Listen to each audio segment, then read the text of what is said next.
बंदी छोड़ सतगुरु रामपाल जी परमेश्वर जी की जय हो। परम पिता परमात्मा सारी सृष्टि के रचनहार कुल मालिक असंख्य ब्रह्मांडों के स्वामी जगत गुरु तीनों लोकों में प्रवेश करके सबका धारण पोषण करने वाले राजाधिराज आत्माधार नाथों के नाथ देवों के देव महादेव सर्वेश्वर महेश्वर मृत्युंजय अजरो अमर आदि अनादि सनातनी प्रभु जगत पिता जगदीश्वर श्री श्री 1008 की उपाधि के वास्तविक अधिकारी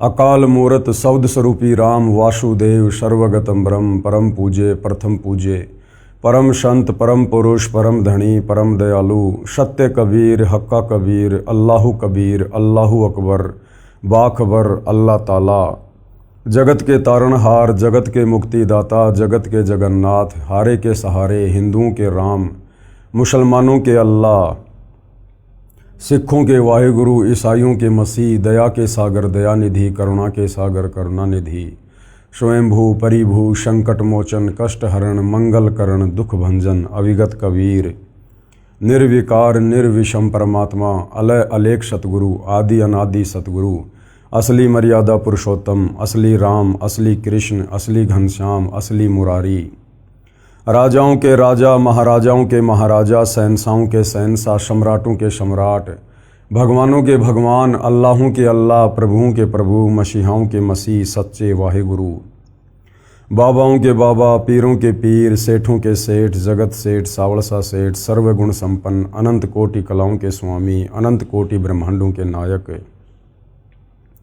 योगियों में महायोगी ध्यानियों में महाध्यानी सिद्धों में परम सिद्ध ज्ञानियों में तत्व ज्ञानी ब्रह्म ज्ञानी महाज्ञानी परम ज्ञानी सर्वश्रेष्ठ ज्ञानी विज्ञानी युवा कबीर समर्थ कबीर असमवात अमित ओझा सच्चे रहनुमा करीम अल्लाह सुबहान अल्लाह दुनिया के अंतिम पैगंबर 8 सितंबर 1951 से गांव धनाना जिला सोनीपत हरियाणा भारतवर्ष की पावन भूमि पे प्रकट रियल कल की भगवान श्री नारायण साकार हरि श्री बाबा साहेब नूर अनंत परमात्मा सच्चे दरवेश सच्चे बाखबर संत शिरोमणि सतगुरु रामपाल जी परमेश्वर जी के चरण कमल में आप और हम सभी भाई बहनों का अनंत कोटि दंडवत प्रणाम। सत्साई भाई और बहनों, बहुत बड़ी दया बहुत बड़ी मेहर पूज्य गुरुदेव भगवान की परमेश्वर रामपाल जी की, जिनके शुभ आशीर्वाद से विशेष आशीर्वाद से उन्हीं के सत्संगों के ऊपर बन चुकी पवित्र आध्यात्मिक पुस्तक कबीर बड़ा या कृष्ण के ऊपर वीडियो बनाने की श्रृंखला जारी है। इसी श्रृंखला में आज हमारा ये 6 नंबर का वीडियो है। इस पवित्र पुस्तक कबीर बड़ा या कृष्ण के प्रत्येक वीडियो में हमें अध्यात्म के विषय में वो सब कुछ जानने और समझने को प्राप्त हो रहा है जिसकी तलाश इस आत्मा को सदियों से थी, परंतु तत्व ज्ञान के अभाव से हमारे धर्म गुरु हमारे शास्त्रों में छुपी हुई अध्यात्म को लेकर गूढ़ जानकारी को समाज में फैला नहीं सके, समाज को बता नहीं सके, समाज के सामने रूबरू नहीं कर सके। क्योंकि भाई और बहनों, अपने द्वारा प्रदान की गई शास्त्र अनुकूल शत भक्ति और अपने द्वारा रची गई सृष्टि रचने वाला कबीर परमेश्वर स्वयं ही सतलोक से चलकर गति करके नीचे मनुष्य रूप में प्रकट होकर संत रूप में तत्वदर्शी संत रूप में जगत गुरु रूप में इस ज्ञान को आगे प्रसारित करता है। उस परमेश्वर के बिना सृष्टि रचना के विषय में 21 ब्रह्मांड में कोई एक शब्द भी नहीं बोल सकता है, और यदि बोलेगा तो केवल अटबट ही करेगा, दंत कथा सुनाएगा, लोकवेद के आधार से झूठ फैलाएगा। तो आज इस पृथ्वी का सौभाग्य उदय हुआ कि सर्व सृष्टि रचनहार कबीर परमेश्वर 8 सितंबर 1951 को गांव धनाना जिला सोनीपत हरियाणा भारतवर्ष में प्रकट हुए और अपने निर्धारित समय अनुसार सन 1994 से उन्होंने इस तत्व ज्ञान का प्रचार प्रसार करना शुरू किया। भाई और बहनों, अब ये ज्ञान जन जन तक पहुँचे क्योंकि इसी ज्ञान को प्राप्त करने के लिए आप और हमें उस समर्थ परमेश्वर कबीर जी ने ये मनुष्य शरीर दिया है, लक 84 योनि से निकाल कर। और ये मनुष्य जन्म सिर्फ और सिर्फ परमात्मा प्राप्ति के लिए मिलता है, यानी मोक्ष प्राप्ति के लिए मिलता है। और ये कार्य यदि हमने नहीं किया मनुष्य जन्म प्राप्त करके कि मानव जन्म पाए कै जो नहीं रटे हरि नाम, भाई जैसे कुआ जल बिना फिर बनवाया किस काम, तो हमारा मनुष्य जन्म प्राप्त करना निरर्थक हो जाएगा। भाई और बहनों, अब हमें कैसे पता चले कि वास्तव में भक्ति मार्ग क्या है, शास्त्र अनुकूल साधना क्या है, मोक्ष किस विधि से होगा, परमात्मा कौन है, कैसा है, कहाँ रहता है, कैसे मिलता है। तो इन्हीं सब जानकारियों के लिए सतगुरु रामपाल जी ने हजारों की संख्या में सत्संग किए हैं और सैकड़ों की संख्या में पवित्र पुस्तकें लिखी हैं। उन्हीं में से एक पवित्र पुस्तक जिसका नाम है कबीर बड़ा या कृष्ण, जिसके ऊपर वीडियो बनाए जा रहे हैं। आज हमारा ये 6वें नंबर का वीडियो है। अभी तक यदि आपने इस पुस्तक पर बन चुके पहले के 5 वीडियो नहीं देखे हैं तो आज का वीडियो देखना आपके लिए कोई मायने नहीं रखेगा, क्योंकि कड़ी से कड़ी जुड़ती है। जब तक आप पहले के 5 वीडियो नहीं देखेंगे आपको आगे का ज्ञान समझ में नहीं आएगा। और विशेषकर वीडियो नंबर 5 में एक बहुत ही महत्वपूर्ण टॉपिक चला हुआ है, और टॉपिक है जनता की अदालत में मुकदमा। जनता की अदालत में मुकदमा। मुकदमा किस बात को लेकर है? मुकदमा अध्यात्म को लेकर है, भक्ति मार्ग को लेकर है, भगवान की समर्थता को लेकर है कि वास्तव में समर्थ परमात्मा कौन है, कबीर है या कृष्ण है। और इस मुकदमे में जज कौन है? जनता। जनता जनार्दन, क्योंकि वर्तमान की जनता शिक्षित है, पढ़ी लिखी है, सही और गलत का निर्णय अपने बुद्धि विवेक से कर सकती है। और जो वकील हैं इस मुकदमे में, कबीर जी की तरफ से उनके वकील हैं सतगुरु रामपाल जी। हालांकि आपकी जानकारी के लिए बता दूं कि कबीर जी ने अपना कोई वकील खड़ा करने की आवश्यकता नहीं पड़ती है। कबीर जी में सर्वगुण हैं, क्योंकि वे सर्वज्ञ हैं। वे जनता भी हैं, वे जज भी हैं, वे वकील भी हैं, वे सब कुछ हैं। लेकिन आप और हमें अध्यात्म को समझाने के लिए सतगुरु रामपाल जी ने स्वयं को कबीर जी का वकील घोषित किया है।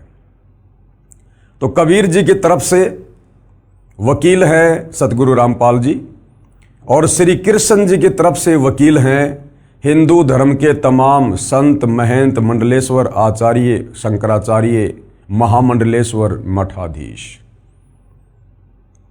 और किस बात को लेकर मुकदमा दायर है? कबीर और कृष्ण की समर्थता को लेकर कि वास्तव में समर्थ परमात्मा कौन है।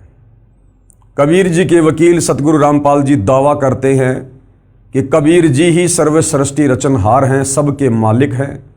इन्होंने असंख्य ब्रह्मांडों की रचना की है और यही तीनों लोकों में प्रवेश करके सबका धारण पोषण करते हैं। और इस बात का आधार उन्होंने बताया हिंदू धर्म के 4 वेद, गीता जी और 18 पुराण। दूसरी तरफ जो कृष्ण जी के वकील हैं हिंदू धर्म गुरु, वो कह रहे हैं कि नहीं जी, कबीर जी के वकील की बात सही नहीं है। असल में कृष्ण जी समर्थ हैं। कृष्ण अर्थात विष्णु, और ये कृष्ण अर्थात विष्णु जी ये अविनाशी हैं। इनकी जन्म और मृत्यु नहीं होती है, इनके कोई माता पिता नहीं है, ये अजरो अमर परमात्मा हैं। और हमारे हिंदू धर्म के सभी धर्म ग्रंथ इन्हीं के परमेश्वर होने के विषय में समर्थन कर रहे हैं। तो इस बात को लेकर मुकदमा चला हुआ है।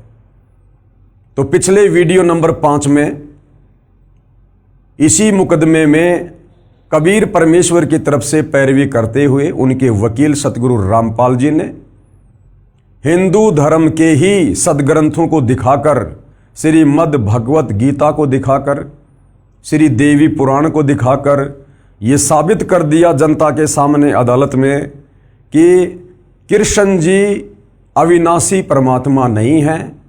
श्री कृष्ण जी अर्थात विष्णु जी का जन्म होता है, ये मरते हैं। इनकी माता का नाम दुर्गा है, इनके पिता का नाम काल ब्रह्म है। और ये केवल एक ब्रह्मांड में 3 लोकों पर एक एक गुण के स्वामी हैं। रजोगुण के स्वामी ब्रह्मा जी हैं, सतोगुण के स्वामी विष्णु जी हैं और तमोगुण के स्वामी शंकर जी हैं। और ये जन्म और मरण में है। ये कबीर जी के वकील सतगुरु रामपाल जी ने हिंदू धर्मशास्त्रों से जनता के सामने अदालत में बिल्कुल क्लियर कर दिया है। आज के वीडियो नंबर 6 में मुकदमा उसी जनता की अदालत में है। मुद्दा वही है कि समर्थ प्रभु कौन है, कबीर या कृष्ण। दोनों पक्ष के वकील भी हैं, कबीर जी की तरफ से सतगुरु रामपाल जी और कृष्ण जी की तरफ से हिंदू धर्मगुरु। और आज जनता की अदालत में कबीर जी के वकील सतगुरु रामपाल जी ये साबित करने वाले हैं कि हमारे जो हिंदू धर्म ग्रंथ हैं, विशेषकर पवित्र गीता जी का जिन लोगों ने अनुवाद किया है, उन लोगों ने अनुवाद सही नहीं किया है। उन लोगों ने अर्थों के अनर्थ कर दिए हैं। और वो कौन कौन गुरुजन हैं, धर्मगुरु हैं, संत हैं, जिन्होंने अपने आप को परम विद्वान समझकर, संस्कृत के ज्ञाता समझकर गीता जी का अनुवाद किया और उस अनुवाद में बहुत सारी गलतियां की हैं। अब उन तमाम गलतियों को जनता के सामने अदालत में कबीर जी के वकील सतगुरु रामपाल जी ने पवित्र श्रीमद् भगवत गीता जी को दिखाकर क्लियर किया है, प्रमाणित किया है। तो अब हम चलते हैं पवित्र पुस्तक कबीर बढ़ाया कृष्ण के ऊपर। गीता अनुवादकों की अज्ञानता का प्रमाण। जिन गीता अनुवादकर्ताओं को हम बहुत बड़ा विद्वान पंडित मान रहे थे, शास्त्रों के ज्ञाता समझ रहे थे कि इन्होंने इन शास्त्रों का जो अनुवाद कर दिया वो बिल्कुल ओके है, फाइनल है। लेकिन भाइयों और बहनों, टीचर की गलती को टीचर ही बता सकता है, विद्यार्थी कभी नहीं बता सकता। तो धर्म गुरुओं की गलतियों को आप और हमारे जैसे श्रद्धालु नहीं पकड़ सकते, धर्म गुरु ही पकड़ सकता है। तो हिंदू धर्म के जितने भी धर्मगुरु हैं, ये भी अपने आप को धर्मगुरु कहते हैं। और सतगुरु रामपाल जी तो वास्तव में धर्मगुरु हैं। तो सतगुरु रामपाल जी ने क्या क्या गलतियां इन गीता अनुवादकों की प्रमाणित की हैं, देखिएगा। पेश है श्री कृष्ण जी के वकील साहिबानों की सरेआम अज्ञानता व शब्दों के अर्थों के अनर्थ का प्रमाण। क्योंकि जितने भी हिंदू धर्म के धर्मगुरु हैं, ये श्री कृष्ण अर्थात विष्णु जी के वकील हैं, अर्थात ये उन्हीं को भगवान बताते हैं, परमात्मा बताते हैं।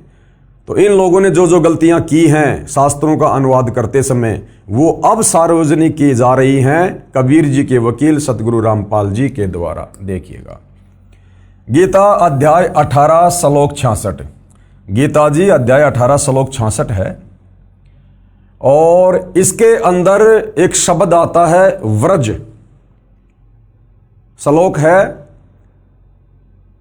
सर्वे धर्मानाम परित्यज्य मम एकम शरणम व्रज अहम तवा सर्वे पापेभ्ये मोक्षयामि मा शुच। गीता ज्ञान दाता यानी गीता जी का ज्ञान देने वाला।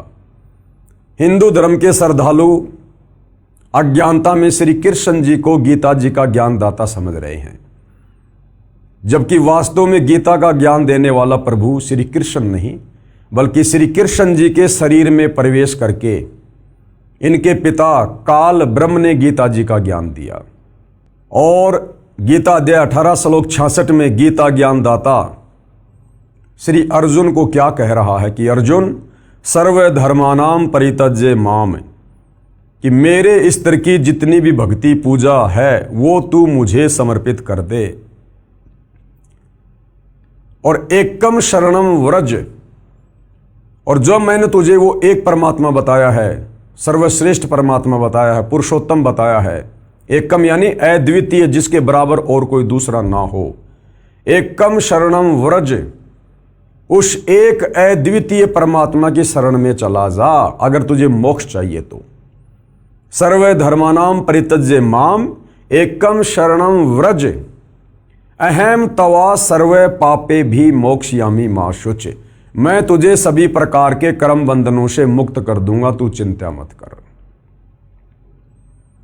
अब हमारे गीता अनुवादकों को तत्व ज्ञान नहीं था। ये श्री कृष्ण अर्थात विष्णु से ऊपर किसी को परमात्मा नहीं मानते थे। तो इस श्लोक में गीता ज्ञानदाता कह रहा कि अर्जुन, मेरे लेवल की सारी धार्मिक पूजा मुझे दे दे और तू उस एक अद्वितीय परमात्मा की शरण में चला जा।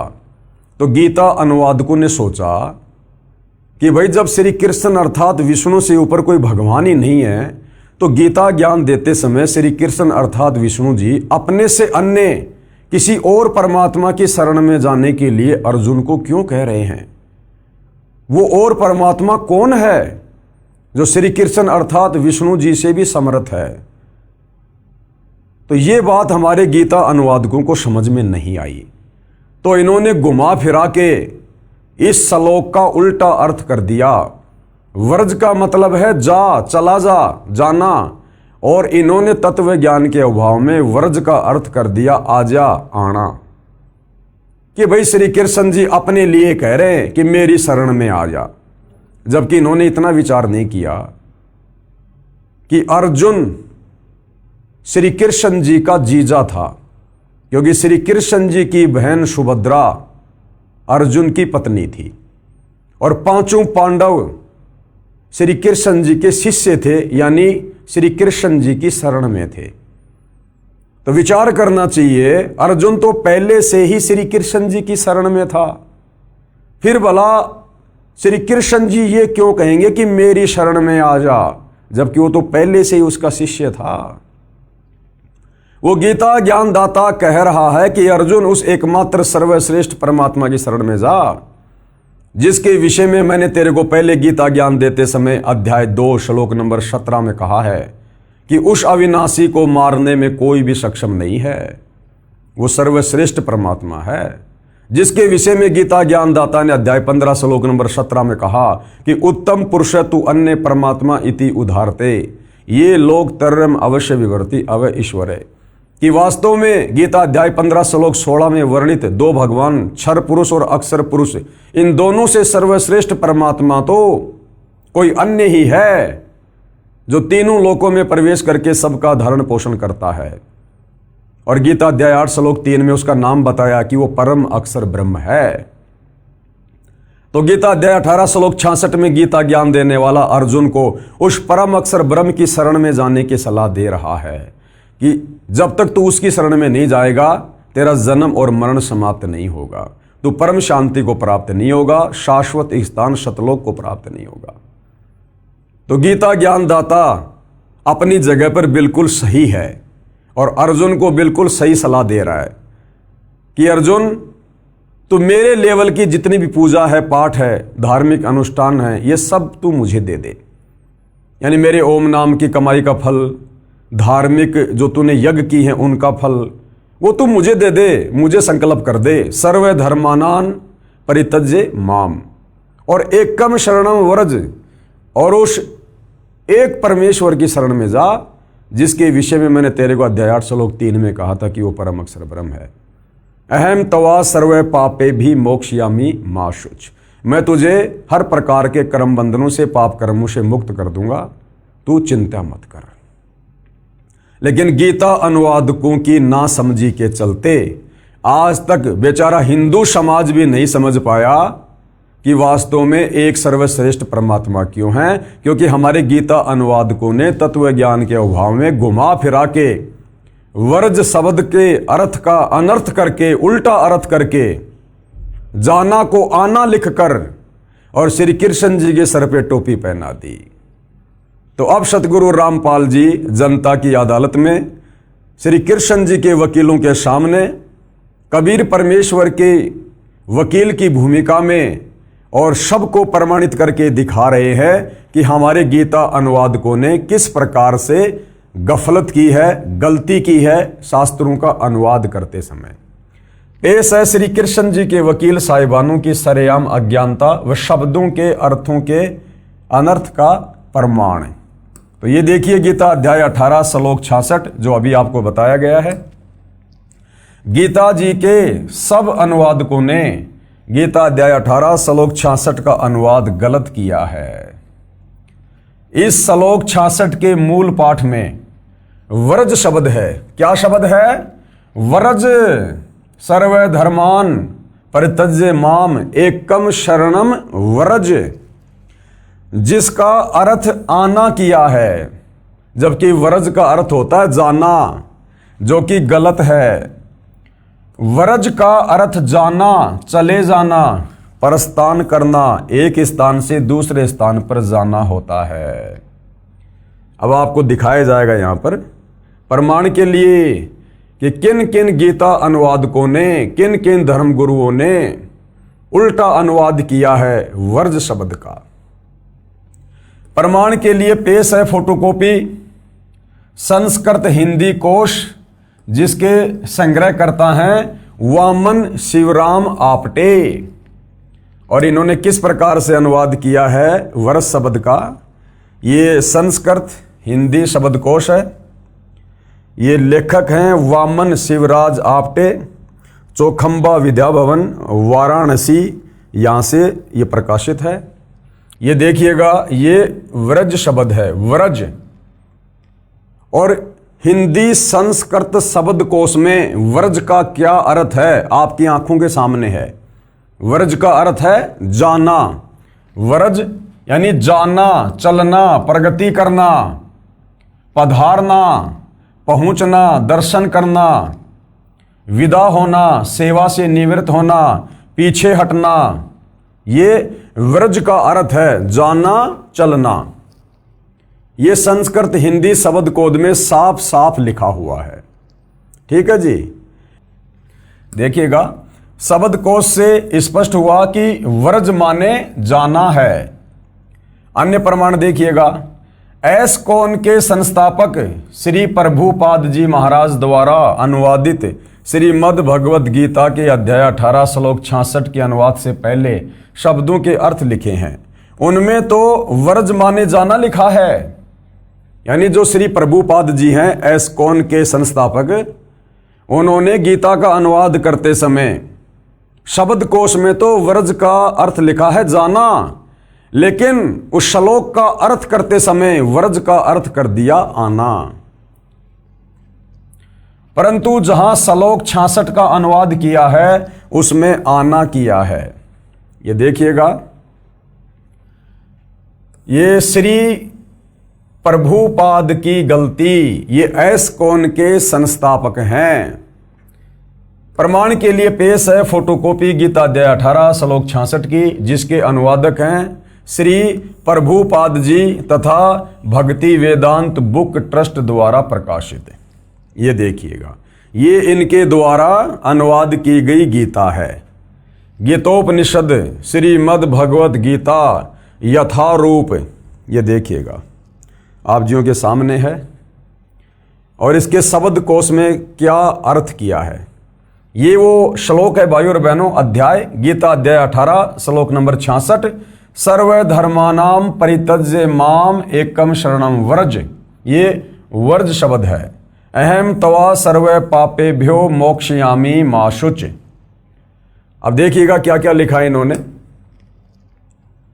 सर्व धर्मान यानी समस्त प्रकार के धर्म, परित्यज्य यानी त्याग कर, माम यानी मेरी, एकम यानी एकमात्र, शरणम यानी शरण में, व्रज मानी जाओ। यहां तो इन्होंने बिल्कुल सही अनुवाद कर रखा है। शब्द के अनुवाद में तो बिल्कुल सही लिखा है, व्रज मतलब जाओ, जाना। लेकिन नीचे इन्होंने जो भावार्थ किया है उसमें अर्थ कर दिया आना। देखिएगा, समस्त प्रकार के धर्मों का परित्याग करो और मेरी शरण में आओ। बताओ, यहां तो वर्ज का अर्थ कर दिया जाओ और यहां कर दिया आओ, यानी अर्थ का अनर्थ कर दिया। मैं समस्त पापों से तुम्हारा उद्धार कर दूंगा, डरो मत। इस फोटोकॉपी में स्पष्ट है कि ऊपर शब्दों के अर्थ में तो वर्ज का अर्थ तो जाना यानी जाओ ठीक किया है, परंतु अनुवाद में आना आओ कर दिया, जिससे गीता के सब ज्ञान का अज्ञान कर दिया। कारण यही रहा कि इन गुरुजनों को श्री कृष्ण से आगे का ज्ञान ही नहीं है। हमारे हिंदू धर्म के धर्म गुरुओं को, आचार्य से लेकर शंकराचार्य को, श्री कृष्ण अर्थात विष्णु से ऊपर किसी और परम शक्ति के विषय में ज्ञान ही नहीं था। इनको अपने सदग्रंथों का भी ज्ञान नहीं है, इसलिए लिख दिया कि मेरी शरण में आ जा, जबकि लिखना था उसकी शरण में चला जा। गीता अध्याय 18 श्लोक 62 में गच्छ शब्द है, जिसका अर्थ भी जाना है, वहां ठीक अनुवाद कर दिया। जब श्लोक 62 में गीता ज्ञान दाता अपने से अन्य उस परमेश्वर तत्ब्रह्म यानी परम अक्षर ब्रह्म यानी कबीर जी की शरण में जाने को कह रहा है, तो श्लोक 66 में अपनी शरण में आने को नहीं कहेगा। क्योंकि गीता अध्याय 2 श्लोक 7 में अर्जुन ने कहा कि मैं आपकी शरण हूं, यानी अर्जुन शरण में तो पहले ही था, फिर यह कहना कि मेरी शरण में आ, यह न्याय संगत भी नहीं है। यह अध्यात्म ज्ञान का टोटा है। पेश है लेखक द्वारा किया इस श्लोक का यथार्थ अनुवाद। लेखक कौन? सतगुरु रामपाल जी। अब सतगुरु रामपाल जी ने गीता अध्याय 18 श्लोक 66 का रियल अनुवाद किया है, वो आप जी पढ़िएगा। गीता अध्याय 18 श्लोक 66 का यथार्थ अनुवाद। ये श्लोक है, सर्व धर्मानाम परित्यज्य माम एकम शरणम व्रज अहम तवा सर्व पापेभ्य मोक्षयामि मां शुच। क्या अनुवाद है? गीता ज्ञान देने वाले ने कहा है। अब गीता ज्ञान देने वाला हिंदू धर्म के श्रद्धालु और धर्म गुरुओं के अनुसार श्री कृष्ण उर्फ विष्णु, और रियल में ये ब्रह्म है, ये काल है। तो ये क्या कह रहा है गीता का ज्ञान देते समय? गीता ज्ञान देने वाले ने कहा है कि सर्व धर्मानाम माम, यानी मेरे स्तर के जितने भी धार्मिक जो ये कर्म हैं, उन सबको मुझ में परित्यज्य यानी त्याग कर, एकम यानी उस एक सर्वशक्तिमान परम अक्षर ब्रह्म की शरणम यानी शरण में, वरज यानी जा, वरज यानी जा, अहम यानी मैं, तवा यानी तेरे को, सर्व पापे भे सब पापों से, मोक्षयामी यानी मुक्त कर दूंगा, मां शुच यानी शोक मत कर। ये है गीता अध्याय 18 श्लोक 66 का रियल अनुवाद। रियल अनुवाद। इस श्लोक में एकम एक शब्द है, इसका अर्थ है एक यानी अद्वितीय परमेश्वर। गीता अध्याय 13 श्लोक 30 में भी एकस्त शब्द है, जिसका अर्थ है उस एक परमात्मा में स्थित किया है, जो गीता ज्ञान दाता से अन्य है। गीता अध्याय 13 श्लोक 27, 28 तथा 30 में भी गीता ज्ञान देने वाले काल ब्रह्म ने अपने से अन्य परमेश्वर की जानकारी दी है और कहा है कि, कहाँ कहा है? गीता अध्याय 13 श्लोक 27 में क्या कहा है? जो साधक नष्ट होते हुए सब प्राणियों में परमेश्वर यानी परम अक्षर ब्रह्म को अविनाशी तथा समभाव से देखता है, वह परमेश्वर को सही रूप में देखता है, यानी वह उस परमेश्वर को ठीक से समझा है। गीता अध्याय 13 श्लोक 28 में कहा है कि क्योंकि जो साधक यानी जो भगत सब स्थान पर समान भाव से स्थित परमेश्वर को समान देखता हुआ अपने द्वारा अपने को नष्ट नहीं करता, यानी सत्य भाव से उस गीता ज्ञानदाता काल ब्रह्म से अन्य परम अक्षर ब्रह्म को जानकर उसी की भक्ति करके गीता ज्ञान देने वाले काल ब्रह्म से मिलने वाली गति यानी मोक्ष जो गीता अध्याय 8 श्लोक 13 में बताई है, उससे अन्य परम गति को प्राप्त होता है। यही प्रसंग गीता अध्याय 13 श्लोक 30 में चला है। और क्या कहा है? यदा यानी जिस समय साधक प्राणियों के पृथक पृथक भाव को उस अद्वितीय एक परमात्मा से ही सब प्राणियों का विस्तार यानी उत्पत्ति होना देखता है यानी जानता है, उस समय उस परमेश्वर को पूजकर उसी को प्राप्त हो जाता है। इससे सिद्ध हो जाता है कि गीता अध्याय 18 श्लोक 66 में एकम शरणम व्रज का अर्थ भी उस परम अक्षर ब्रह्म की शरण में जाओ ही सही है। प्रमाण के लिए पढ़िए गीता अध्याय 13 श्लोक 27, 28 तथा 30 की फोटोकॉपी इसी पुस्तक के पेज नंबर 278 से 280 पर जो हम आगे पढ़ेंगे। अब यहां पर आपको दिखाया जा रहा है कि और जो हिंदू धर्म के धर्मगुरु हैं उन्होंने भी गीता अध्याय 18 श्लोक 66 का अनुवाद करते समय वही गलती की है। वर्ज का अर्थ मूल अनुवाद में जाना ना करके आना लिखा हुआ है। कौन है? पेश है गीता अध्याय 18 श्लोक 66 की अन्य अनुवादकों की फोटोकॉपियां। ये है श्री राम सुखदास जी। श्री राम सुखदास जी, उन्होंने क्या गलती की है? सेम गलती। पेश है गीता अध्याय 18 श्लोक 66 की फोटोकॉपी श्री राम सुखदास जी महाराज के अनुवाद की। तो ये गीता जी है जो श्री राम सुखदास जी ने लिखी है, गीता प्रबोधनी, और यहां लिखा हुआ है श्री राम सुखदास। प्रकाशक एवं मुद्रक है गीता प्रेस गोरखपुर, गोविंद भवन कार्यालय कोलकाता का संस्थान।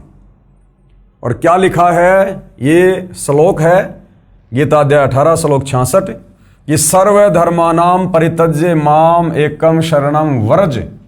ये व्रज शब्द है, आप जी की आंखों के सामने ध्यान रखना, व्रज।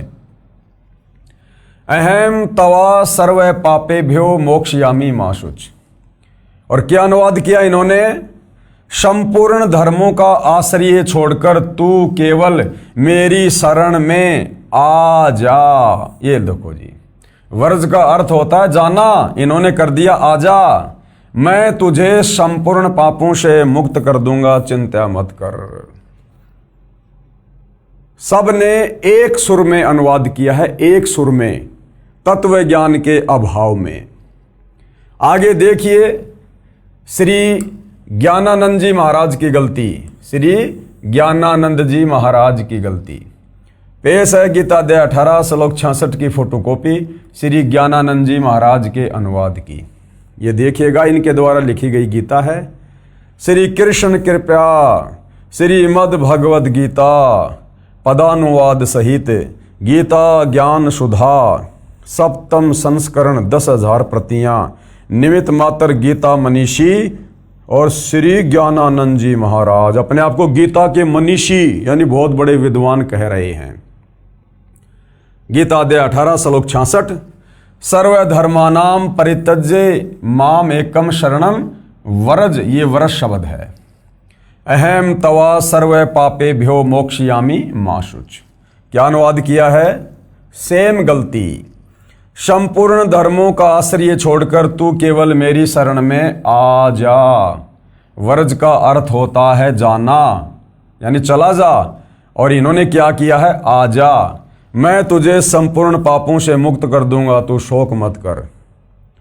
आरोपित धर्म छोड़कर तू ये सब आ, एक मेरी ही शरण ले, अब तुझे पापों से मुक्त कर दूंगा, मैं चिंता न कर तू किसी भी तरह। यानी गीता अनुवाद करते समय हमारे धर्म गुरुओं ने गलतियों पे गलतियां कर रखी है, गलतियों पे गलतियां। उसके बाद देखिएगा श्री सुधांशु जी महाराज की गलती। पेश है गीता अध्याय 18 श्लोक 66 की फोटोकॉपी श्री सुधांशु जी महाराज के अनुवाद की। ये श्री सुधांशु जी ने लिखी है, श्रीमद् भगवत गीता गीतामृत प्रवचन परम पूज्य श्री सुधांशु जी महाराज। ये देखिएगा, प्रकाशक हैं विश्व जागृति मिशन, आनंद धाम, आश्रम नांगलोई, नजफगढ़ रोड, बक्करवाला मार्ग, दिल्ली। संपादक हैं डॉक्टर आशा किरण। और ये गीता अध्याय 18 श्लोक 66 सर्वधर्मानाम परित्यज्य माम एकम शरणम व्रज। ये व्रज शब्द है। अहम तवा सर्व पापेभ्यो मोक्षयामी माशुच। और क्या अनुवाद किया है? वो सेम गलती। सभी धर्मों को छोड़कर तू केवल मेरी शरण में आ जा, मेरी शरण में आ जा। जबकि लिखना था उसकी शरण में चला जा, मैं तुझे सभी पापों से मुक्त कर दूंगा, चिंता मत कर। आगे देखिए भाइयों और बहनों, श्री आसाराम जी महाराज की गलती। पेश है गीता अध्याय 18 श्लोक 66 की फोटोकॉपी श्री आसाराम जी महाराज के अनुवाद की। यानी जनता की अदालत में कबीर जी के वकील सतगुरु रामपाल जी की तरफ से और जितने भी हमारे ये धर्म गुरु हैं, इनकी विद्वता का आईना दिखाया जा रहा है। सारे के सारे भेड़ चाल में चल रहे हैं, सारे के सारे भेड़ चाल में। श्री कृष्ण जी से ऊपर ये जान ही नहीं पाए कि कोई सुप्रीम गॉड भी है, कोई सुप्रीम परमात्मा भी है। और सब ने रटा रटाया भेड़ चाल चलते हुए एक ही अनुवाद किया है, एक दूसरे के अनुवाद को कॉपी करके, और भगत समाज का भट्ठा बैठा दिया, परमात्मा तक नहीं पहुंचने दिया। तो श्री आसाराम जी ने क्या अनुवाद किया है? श्रीमद् भगवत गीता मातम्य श्लोक अनुवाद, महिला उत्थान ट्रस्ट, संत श्री आसाराम जी आश्रम, संत श्री आसाराम जी बापू आश्रम मार्ग, अहमदाबाद। और ये श्लोक है गीता अध्याय 18 श्लोक 66, सर्वधर्मानाम परित्यज्य माम एकम शरणम व्रज, अहम तवा सर्व पापेभ्यो मोक्षयामि मा शुच। यानी सब ने एक दूसरे की कॉपी कर रखी है, जो का त्यों कॉपी पेस्ट कर दिया और जनता में पेश कर दिया। और क्या लिखा है इन्होंने? संपूर्ण धर्मों को अर्थात संपूर्ण कर्तव्य कर्मों को मुझ में त्याग कर तू केवल एक मुझ सर्वशक्तिमान सर्वाधार परमेश्वर की शरण में ही आ जा। अरे वो तो पहले से ही श्री कृष्ण जी की शरण में था, बार बार क्या शरण में आएगा? व्रज का अर्थ करना था जा, और अर्थ कर दिया आ जा। मैं तुझे संपूर्ण पापों से मुक्त कर दूंगा, तू शोक मत कर। आगे देखिएगा, हिंदू धर्म के महान धर्मगुरुओं के द्वारा जो गीता जी का अनुवाद किया गया है, उसकी झलक यहां पर जनता को दिखाई जा रही है। ये देखिए, श्री अड़गड़ानंद जी महाराज की गलती। इनके तो नाम से ही स्वयं सिद्ध है कि ये तो गड़बड़ करेंगे, जब नाम ही श्री अड़गड़ानंद जी महाराज है। पेश है गीता अध्याय 18 श्लोक 66 की फोटोकॉपी श्री अड़गड़ानंद जी महाराज के अनुवाद की। श्री अड़गड़ानंद महाराज जी क्या कर रहे हैं? श्रीमद् भगवद गीता यथार्थ गीता मानव धर्मशास्त्र परम पूज्य श्री परमहंस महाराज का कृपया प्रसाद, स्वामी श्री अड़गड़ानंद जी महाराज, श्री परमहंस धाम, ग्राम पत्रालय, सक्तेशगढ़ जिला, मिर्जापुर, भारत। और कहाँ से प्रकाशक है? श्री परमहंस स्वामी अड़गड़ानंद जी आश्रम ट्रस्ट, न्यू अपोलो स्टेट, गाला नंबर 5, और ये मोगरा लेन, रेलवे सबवे, अंधेरी पूर्व, बंबई। और ये श्लोक आप जियों के सामने है, गीता अध्याय 18 श्लोक 66, सर्वधर्मान परित्यज्य माम एकम शरणम व्रज, अहम तवा सर्व पापेभ्यो मोक्षयामि मा शुच। और क्या अनुवाद किया इन्होंने?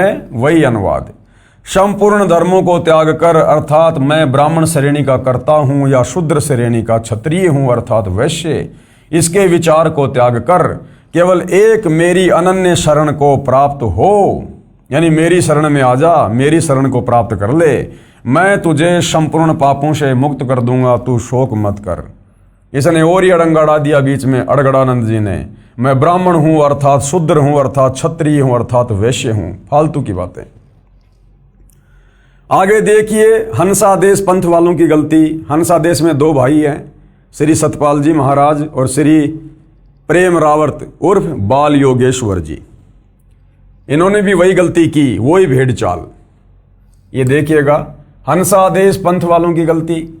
पेश है हंसादेश वाले पंथ श्री सतपाल जी महाराज व श्री प्रेम रावत जी महाराज के आश्रम से अनुवादित गीता अध्याय 18 श्लोक 66 की फोटोकॉपी। श्रीमद् भगवद गीता भाव प्रबोधनी भाषा टीका सहित। अनुवादक हैं ब्रह्मलीन महात्मा सत्यानंद और सर्वज्ञानंद। आदि संपादक हंसादेश, प्रकाशक मानव उत्थान सेवा समिति, पंजाब विभाग, नई दिल्ली। ये गीता अध्याय 18 श्लोक 66, सर्वधर्मान परित्यज्य माम एकम शरणम व्रज, अहम तवा सर्व पापे भ्यो मोक्षयामी मा शुच। और क्या अनुवाद किया है इन महापुरुषों ने? सर्व धर्मों के कर्मों को छोड़कर तू केवल मेरी ही शरण में आ जा, मेरी शरण में आ, मेरी शरणागत रूप धर्म में लग, मैं तुझे संपूर्ण पापों से मुक्त कर दूंगा। लिखना था जा, चला जा उस परमेश्वर की शरण में अगर मुक्त होना है तो, और लिख दिया इन्होंने अनुवादकों ने कि तू आ जा मेरी शरण में, आ जा, जन्म मरण में पड़ा रहे यहीं पे। विशेष उपरोक्त प्रमाणों से स्पष्ट है कि मेरे यानी लेखक के यानी सतगुरु रामपाल जी के अतिरिक्त किसी को भी गीता का ज्ञान नहीं है, 101% नहीं है। सबने शब्द के अर्थों का अनर्थ करके ज्ञान का अज्ञान बनाकर जनता को भ्रमित कर रखा है। उपरोक्त श्लोकों से प्रमाणित हुआ कि गीता ज्ञान देने वाले से अन्य परमेश्वर है, जो सृष्टि की उत्पत्ति करता व धारण पोषण करता परम शांति प्रदान करने वाला परमेश्वर है। उसी की शरण में जाने के लिए कहा है कि एकम शरणम व्रज, कि अर्जुन उस परम अक्षर ब्रह्म की शरण में जा, जिसके विषय में मैंने तेरे को गीता अध्याय 8 श्लोक 3 में कहा है कि वो परम अक्षर ब्रह्म है। अब देखिएगा भाइयों और बहनों, गीता ज्ञान देने वाले से अन्य समर्थ परमेश्वर है, यानी गीता ज्ञान दाता। जब तक आपको तत्व ज्ञान नहीं है तब तक आप श्री कृष्ण जी कह रहे हो, और जब तत्व ज्ञान हो जाएगा तो पता चलेगा कि गीता ज्ञान दाता काल ब्रह्म है। तो गीता ज्ञान देने वाले से अन्य समर्थ परमात्मा है। अब इसका प्रमाण देखिएगा आप। गीता अध्याय 7 श्लोक 29 में गीता ज्ञान बोलने वाले ने, जिसे आप श्री कृष्ण और विष्णु मानते हो, उसने अपने से अन्य परमेश्वर के विषय में बताया है। कहा है कि जो मेरी शरण होकर यानी मेरी राय मानकर उस परमेश्वर के विषय में किसी तत्वदर्शी संत से तत्व ज्ञान समझ लेते हैं, जरा यानी वृद्ध अवस्था अर्थात बुढ़ापे तथा मरण यानी मृत्यु से छूटने के लिए प्रयत्न करते हैं, वे तत्ब्रह्म यानी उस परमेश्वर को, संपूर्ण अध्यात्म को तथा संपूर्ण कर्मों को जानते हैं। ये देखिएगा, पेश है गीता अध्याय 7 श्लोक 29 की फोटोकॉपी। गीता ज्ञानदाता आप लोगों के अनुसार श्री कृष्ण और विष्णु अर्जुन को अपने से अन्य परमात्मा के विषय में क्या कह रहा है।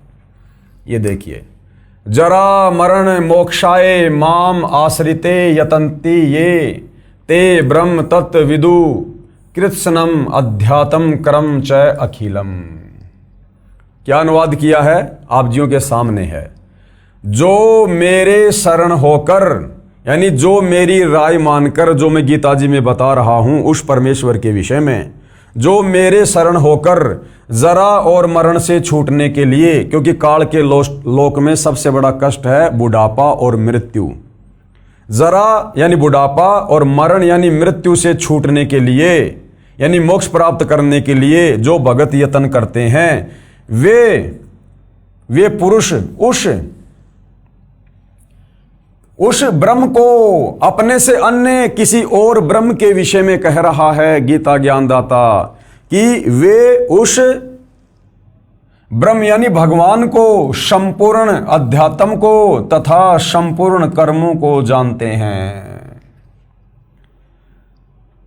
गीता ज्ञान देने वाले की राय मानकर, क्योंकि गीता ज्ञानदाता ने गीता अध्याय 4 श्लोक नंबर 34 में अपना मत बताया, अपनी राय दी अर्जुन को कि अर्जुन, अगर तुझे परमात्मा के विषय में जानना है, परम शांति प्राप्त करनी है, तो किसी तत्वदर्शी संत की खोज कर ले और उस तत्वदर्शी संत की शरण में जा, वही तुझे परमात्मा के विषय में बताएगा।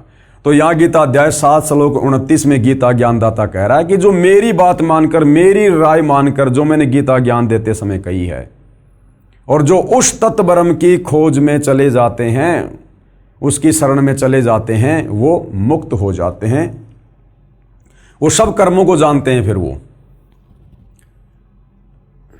गीता अध्याय 8 श्लोक 1 में अर्जुन ने गीता ज्ञान देने वाले से प्रश्न किया कि जो आपने गीता अध्याय 7 श्लोक 29 में अभी जो आपने पढ़ा, आपने उसमें जो ये तत्व ब्रह्म कहा है कि उस ब्रह्म को जिसको जानने वाले केवल वृद्ध अवस्था से यानी बुढ़ापे से तथा मरण से छूटने का प्रयत्न करते हैं, यानी केवल मोक्ष चाहते हैं, संसार की किसी सुख सुविधा की इच्छा नहीं करते, कृपया बताइए किम तत्परम, अर्थात वह ब्रह्म कौन है, वो भगवान कौन है, जिसके विषय में आप गीता अध्याय 7 श्लोक 29 में कह रहे हो कि जो मेरे शरण होकर जरा और मरण से छूटने के लिए यत्न करते हैं, वे उस ब्रह्म को, संपूर्ण अध्यात्म को तथा संपूर्ण कर्मों को जानते हैं। तो अर्जुन कह रहा है कि वो तत्ब्रह्म कौन है, तत् ब्रह्म, कि वो तत्ब्रह्म कौन है, वो भगवान कौन है।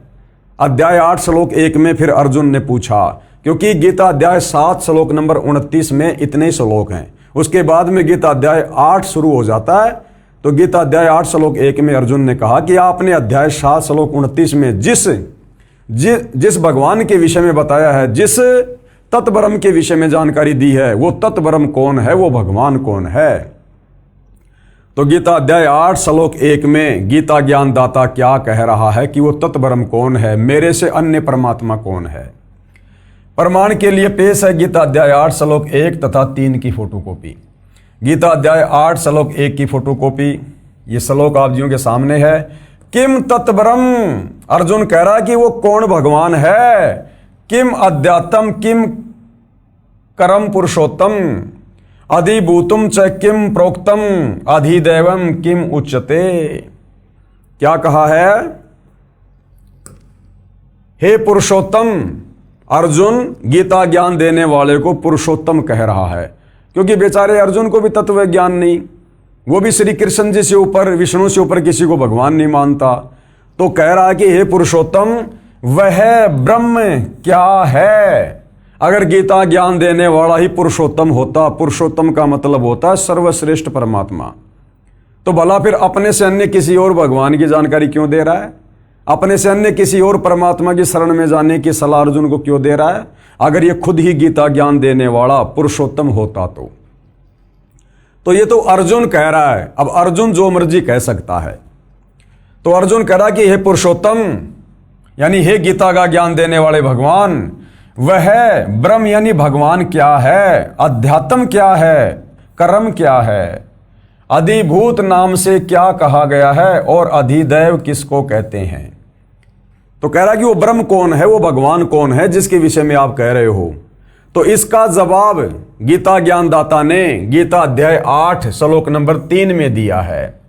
और क्या कहा है, वो कौन है, अक्षरम ब्रह्म परमम, परम अक्षर ब्रह्म है वो।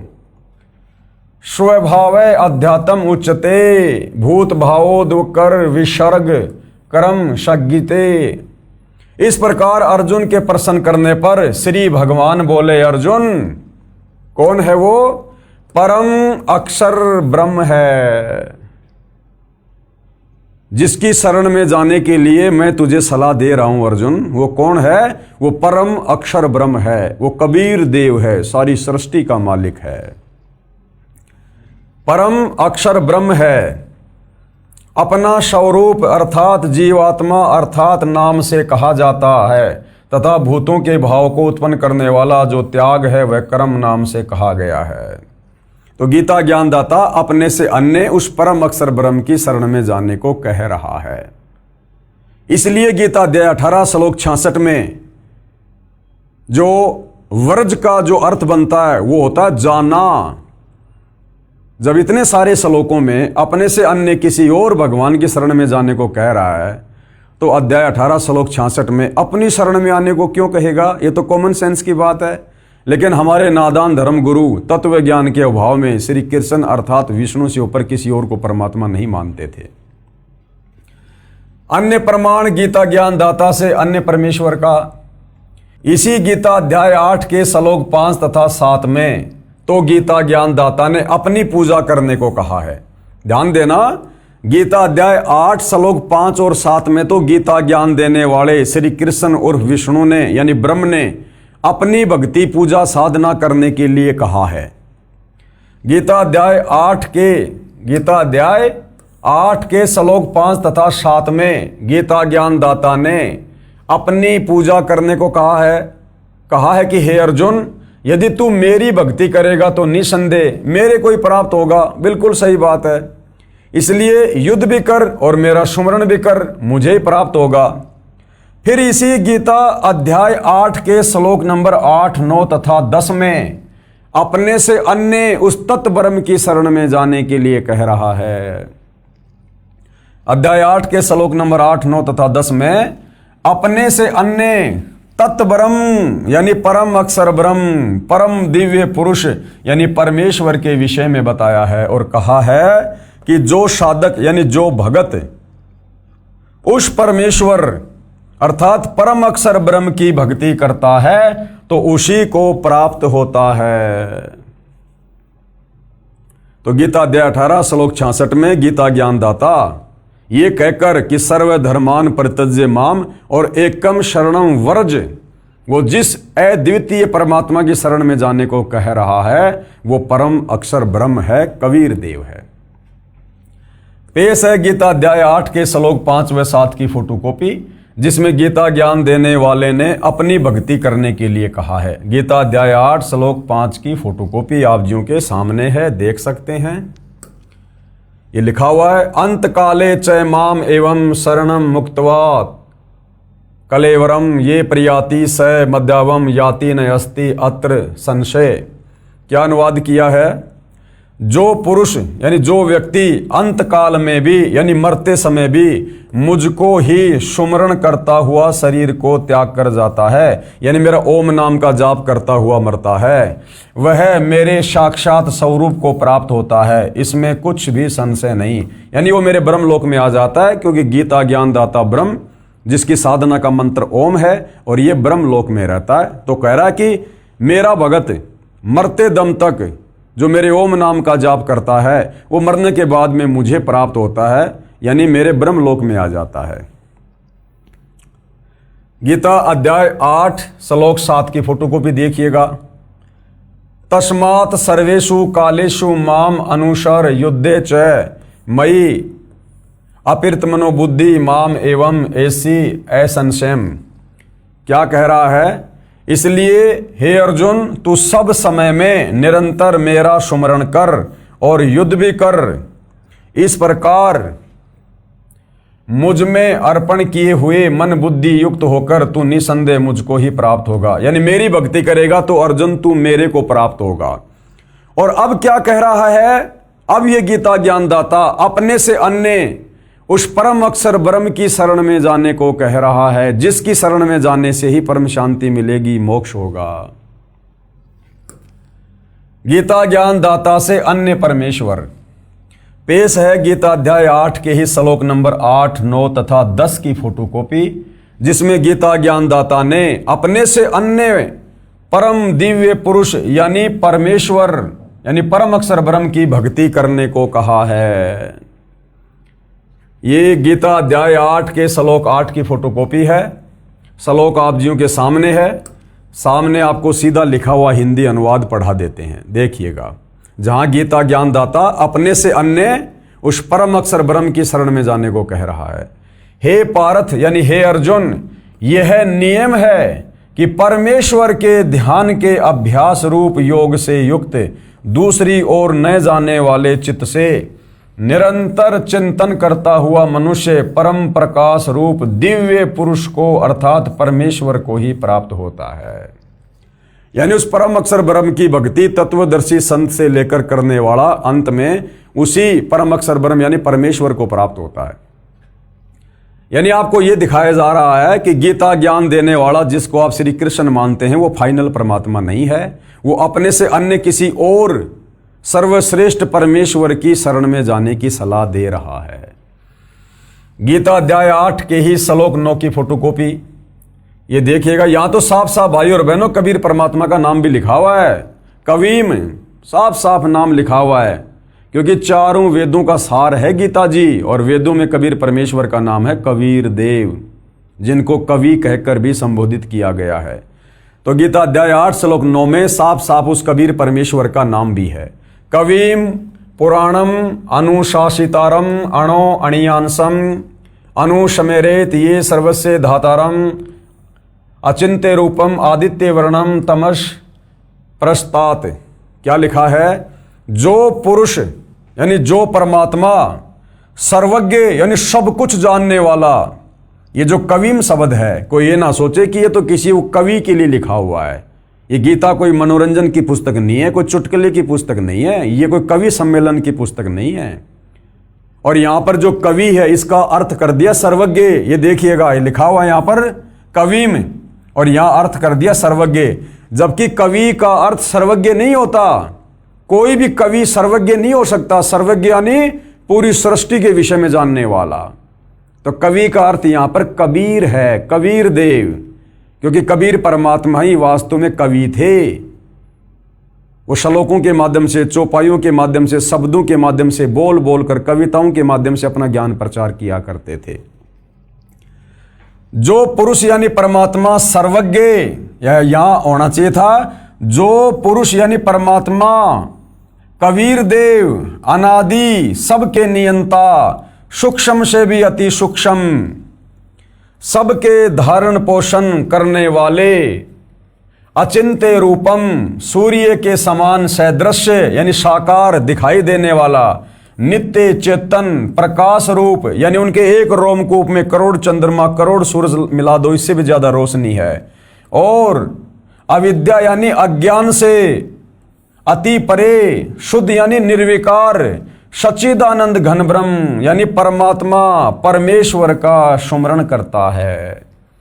तो साफ साफ यहां पर कबीर परमेश्वर जी की ओर खुलकर गीता जी में संकेत किया गया है, लेकिन हमारे नादान धर्म गुरु तत्व ज्ञान के अभाव में समझ नहीं पाए और ना समाज को शास्त्र अनुकूल साधना दे पाए। उसके बाद देखिए गीता अध्याय 8 के श्लोक नंबर 10 की फोटोकॉपी। ये श्लोक आप जियों के सामने है। प्रियाण काले मनसा अचलेन भक्त्या युक्त योग बलेन च एवं भ्रुवो मध्य प्राणम आवेश्य सम्यक सतम परम पुरुष उपेति दिव्यम। क्या अनुवाद किया है? वह भक्ति युक्त पुरुष अंत काल में भी योग बल से यानी भक्ति की शक्ति से भ्रुकुटी के मध्य में प्राणों को अच्छी प्रकार स्थापित करके फिर निश्चल मन से सुमरण करता हुआ उस दिव्य रूप परम पुरुष परमात्मा को ही प्राप्त होता है। अर्थात ये तत्व ज्ञान तत्वदर्शी संत से लेने के बाद भगत अंत काल में निश्चल होकर, निश्चिंत होकर, और जो मंत्र गुरुदेव ने दिया होता है उसका सुमरण करता हुआ, जिसकी वो भक्ति करता है परम पुरुष परमेश्वर कबीर की, उसी के लोक को प्राप्त होता है। तो अपने से अन्य उस परमपिता परमेश्वर के विषय में गीता ज्ञानदाता यहां पर जानकारी दे रहा है। अर्थात गीता ज्ञानदाता समर्थ परमात्मा नहीं है, सर्वश्रेष्ठ परमात्मा नहीं है, ये अपने से अन्य उस परम अक्षर ब्रह्म की, उस कबीर देव की बार बार जानकारी दे रहा है। अब गुरुदेव क्या कह रहे हैं? विशेष गीता ज्ञान देने वाले ने गीता अध्याय 8 श्लोक 13 में अपनी भक्ति का मंत्र यानी नाम बताया है। क्या नाम बताया है? ये गीता अध्याय 8 श्लोक नंबर 13 आप जियों के सामने है। ओम इति एक अक्षरम ब्रह्म व्यवहारण माम अनुस्मरण, यानी मुझ ब्रह्म की सुमरण करके भक्ति करने का केवल एक ओम मंत्र है, ओम।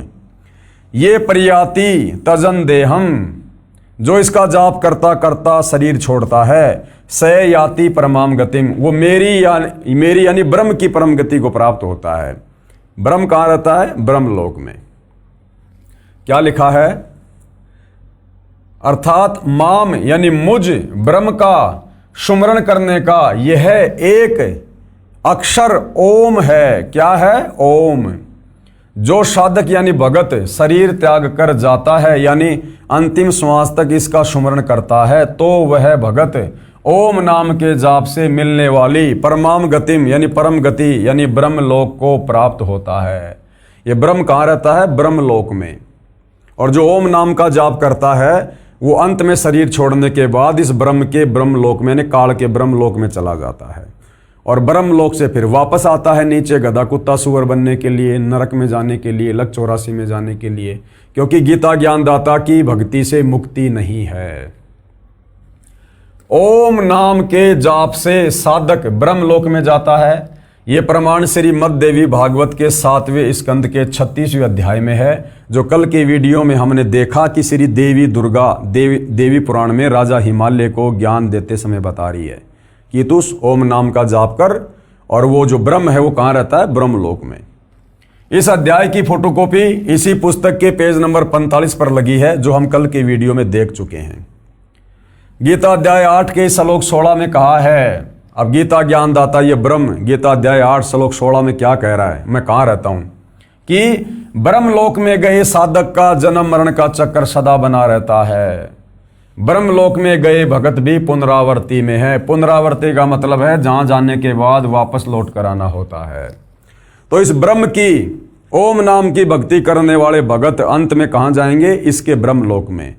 और गीता अध्याय 8 श्लोक 16 में क्या कह रहा है कि ब्रह्मलोक पर्यंत सर्वलोक पुनरावर्ती में है, यानी ब्रह्मलोक में गया हुआ साधक भी वापस अपना कर्म भोग के नीचे आएगा, गधा कुत्ता बनेगा, जन्म मरण में रहेगा, नरक में जाएगा। ये देखिएगा श्लोक आप जियों के सामने है, क्योंकि मामला जनता की अदालत में है और दोनों पक्ष के वकील बिल्कुल कमर कस के खड़े हैं। और वही कोर्ट में तो बातें होती हैं सबूतों के आधार पर, परमाणु के आधार पर। तो सतगुरु रामपाल जी ने तो सबके दांत खट्टे कर दिए श्री कृष्ण जी के वकीलों के, गीता जी में प्रमाण पे प्रमाण दिखाकर। तो ये देखिए पेश है गीता अध्याय 8 श्लोक 16 की फोटोकॉपी। ये श्लोक आप जियों के सामने है, देख सकते हैं। आब्रहम भुवनाथ पुनरावर्ती अर्जुन माम उपेते तू कौनते पुनर्जन्म न विद्यते। देखिए क्या लिखा है, हे अर्जुन ब्रह्मलोक पर्यंत सब लोक पुनरावर्ती में है, यानी ब्रह्मलोक में गया हुआ साधक भी वापस जन्म और मरण में है। पुनरावर्ती का मतलब आवागमन। आगे इन्होंने गलत अनुवाद कर दिया तत्व ज्ञान के अभाव में, क्योंकि ये श्री कृष्ण जी से ऊपर किसी को परमात्मा नहीं मानते थे, हमारे हिंदू धर्म गुरु। इसलिए फिर इन्होंने यहां पर गलत अनुवाद कर दिया और क्या कह रहे हैं, परंतु हे कुंती पुत्र मुझको प्राप्त होकर पुनर्जन्म नहीं होता। अरे यहां तो साफ साफ कह रहा कि हे अर्जुन ब्रह्मलोक पर्यंत सब लोग पुनरावर्ती में है, यानी मेरे को प्राप्त करके, मेरे को प्राप्त करने का मतलब है मेरा ब्रह्मलोक है। और ब्रह्मलोक में गया हुआ व्यक्ति भी पुनरावर्ती यानी आवागमन में है, जन्म मरण में है। फिर नीचे ये बात क्यों कहेगा, परंतु हे कुंती पुत्र मुझको प्राप्त होकर पुनर्जन्म नहीं होता। यहां पर यह गलत अनुवाद कर दिया। अब इसका यथार्थ अनुवाद सतगुरु रामपाल जी ने किया है। तो यहां पर कोर्ट में सतगुरु रामपाल जी यानी कबीर जी के वकील जनता का ध्यान आकर्षित करते हुए क्या कह रहे हैं, कृपया अदालत नोट करे, इस श्लोक के अनुवाद में गलती है। इस श्लोक के अनुवाद में गलती है यहां से कि परंतु हे कुंती पुत्र मुझको प्राप्त होकर पुनर्जन्म नहीं होता। जबकि ये गीता ज्ञानदाता आपने पहले देखा, गीता अध्याय 2 श्लोक 12, गीता अध्याय 10 श्लोक 2, गीता अध्याय 4 श्लोक 5 और 9 में खुद कह रहा कि अर्जुन तेरे और मेरे जन्म और मरण होते हैं, तू नहीं जानता मैं जानता हूं। तो यहां ये कैसे कह सकता है कि मुझको प्राप्त होकर पुनर्जन्म नहीं होता, जबकि ये खुद बार बार जन्म लेता है। अरे जब ये खुद बार बार जन्म और मरण में है तो अपने भगत का जन्म मरण कैसे समाप्त कर देगा। तो सतगुरु रामपाल जी यानी कबीर जी के वकील ने यहां पर जनता का ध्यान आकर्षित किया है कोर्ट में, और क्या कह रहे हैं, कृपया अदालत नोट करे, इस श्लोक के अनुवाद में गलती है। लिखा है कि मुझ गीता ज्ञान देने वाले को प्राप्त होकर पुनर्जन्म नहीं होता, यानी दोबारा जन्म नहीं होता। गीता ज्ञान देने वाले ने गीता अध्याय 4 श्लोक 5 में, गीता अध्याय 2 श्लोक 12 तथा गीता अध्याय 10 श्लोक 2 में स्पष्ट किया है कि मेरे अनेकों जन्म हो चुके हैं और आगे भी होते रहेंगे। जब उसके स्वयं जन्म और मृत्यु होते हैं, फिर यहां कैसे कह सकता है कि मेरे को प्राप्त होकर, यानी मेरी भक्ति करने वाले के पुनर्जन्म नहीं होंगे, यानी पुनर्जन्म को प्राप्त नहीं होता। इसका यथार्थ अनुवाद इस प्रकार है। अब इस श्लोक का वास्तव में जो अर्थ है वो सतगुरु रामपाल जी ने किया है। हे अर्जुन, ब्रह्मलोक में गए साधक भी पुनरावृत्ति में हैं, यानी नीचे से लेकर ब्रह्मलोक तक सब लोकों के प्राणी पुनरावृत्ति में यानी आवागमन में, जन्म और मरण में है, अर्थात सदा जन्म मरण के चक्कर में रहते हैं। जो ये नहीं जानते कि ब्रह्मलोक पर्यंत सभी भगत पुनरावृत्ति में हैं, जन्म और मरण में हैं, जो ये नहीं जानते वे मेरी भक्ति करके मुझे प्राप्त होकर ब्रह्मलोक में जाकर भी जन्मते मरते रहते हैं, यानी उस साधक का पुनर्जन्म होता है। गीता ज्ञानदाता कहता है कि जो मेरे विषय में पूरी तरह से तत्व ज्ञान से नहीं जानते हैं कि मैं भी जन्मता और मरता हूं और मेरे ब्रह्मलोक में गया हुआ भगत भी पुनरावृत्ति में है, जन्म मरण में है, जो ये नहीं जानते हैं वो मेरी भक्ति करते हैं और वो मेरी भक्ति करके बार बार जन्म और मरण में रहते हैं। गीता ज्ञान देने वाले ने अपने से अन्य परम अक्षर ब्रह्म यानी परमेश्वर की भक्ति करने का मंत्र गीता अध्याय 17 श्लोक 23 में बताया है। यानी गीता ज्ञान देने वाले ने खुद की भक्ति का मंत्र तो अध्याय 8 श्लोक नंबर 13 में बता दिया, ओम, और अपने से अन्य वो जिस परम अक्षर ब्रह्म की बात कर रहा है बार बार, उसकी भक्ति का मंत्र बताया है अध्याय 17 श्लोक 23 में। अगर गीता ज्ञान दाता से अन्य कोई भगवान है ही नहीं तो फिर अध्याय 17 श्लोक 23 में उसका मंत्र क्यों लिख रहा है? फिर ये किसका मंत्र है भाई? तो भाई और बहनों कहते हैं, चोर चुरावे तूमड़ी गाडे पानी मां, वो गाडे व ऊपर आवे सच्चाई छानी ना। तो सच्चाई तो भाई समय आने पर परमेश्वर के विधान अनुसार सामने आती है। तो गीता ज्ञान देने वाले ने अपने से अन्य परम अक्षर ब्रह्म यानी परमेश्वर की भक्ति करने का मंत्र गीता अध्याय 17 श्लोक 23 में बताया है, जो सांकेतिक है। क्या है? ओम तत् सत। तो ओम तो सीधा इस काल का, इस ब्रह्म का है। तत् और सत ये सांकेतिक है, कोड वर्ड में है, तत्वदर्शी संत बताएगा। कहा है कि सच्चिदानंद घन ब्रह्म यानी पूर्ण ब्रह्म परमेश्वर परम अक्षर ब्रह्म की भक्ति का ओम तत् सत यह 3 नाम का सुमरण बताया है, जिसकी सुमरण की विधि भी 3 प्रकार से है। ये तीनों नाम सांकेतिक हैं। ये ओम ये तो सीधा सीधा इस काल ब्रह्म का है, ये भी सांकेतिक है जो इस प्रकार से घुमा के लिखा हुआ है। इसका स्पष्ट नाम ओम इस प्रकार से है, गीता में तो ये लिखा है यानी सांकेतिक है, वास्तव में ये है ओम। इसी प्रकार ये जो तत् है तथा सत भी सांकेतिक है। इनके स्पष्ट नाम अन्य हैं जो केवल सतगुरु रामपाल जी के पास हैं और किसी के पास नहीं है संसार में, जो दास के पास यानी सतगुरु रामपाल जी के पास हैं। वर्तमान में दास यानी सतगुरु रामपाल जी के अतिरिक्त विश्व में किसी गुरु ऋषि संत देवता आदि को इन यथार्थ मंत्रों का ज्ञान नहीं है, खुद गीता ज्ञान दाता को नहीं है। मेरे कुछ भक्तों को दास ने तीनों नाम स्पष्ट कर रखे हैं, वे उनका जाप करते हैं। यानी सतगुरु रामपाल जी ने अपने कुछ भक्तों को ये गीता अध्याय 17 श्लोक 23 वाला जो मंत्र है वो खोल के बताया हुआ है, तो उनके भगत इसका जाप जो है वो करते हैं। अब ये है पेश है गीता अध्याय 17 श्लोक 23 की फोटोकॉपी, जो यहां पर लिखा हुआ है उस परम अक्षर ब्रह्म का मंत्र ओम तत् सत। ये है वो 3 मंत्र ओम तत् सत। इति निर्देश ब्रह्मणे त्रिविध समर्तय ब्राह्मणा तेन वेदा च यज्ञा च विहिता पुरा। क्या अनुवाद किया है आपकी आंखों के सामने है।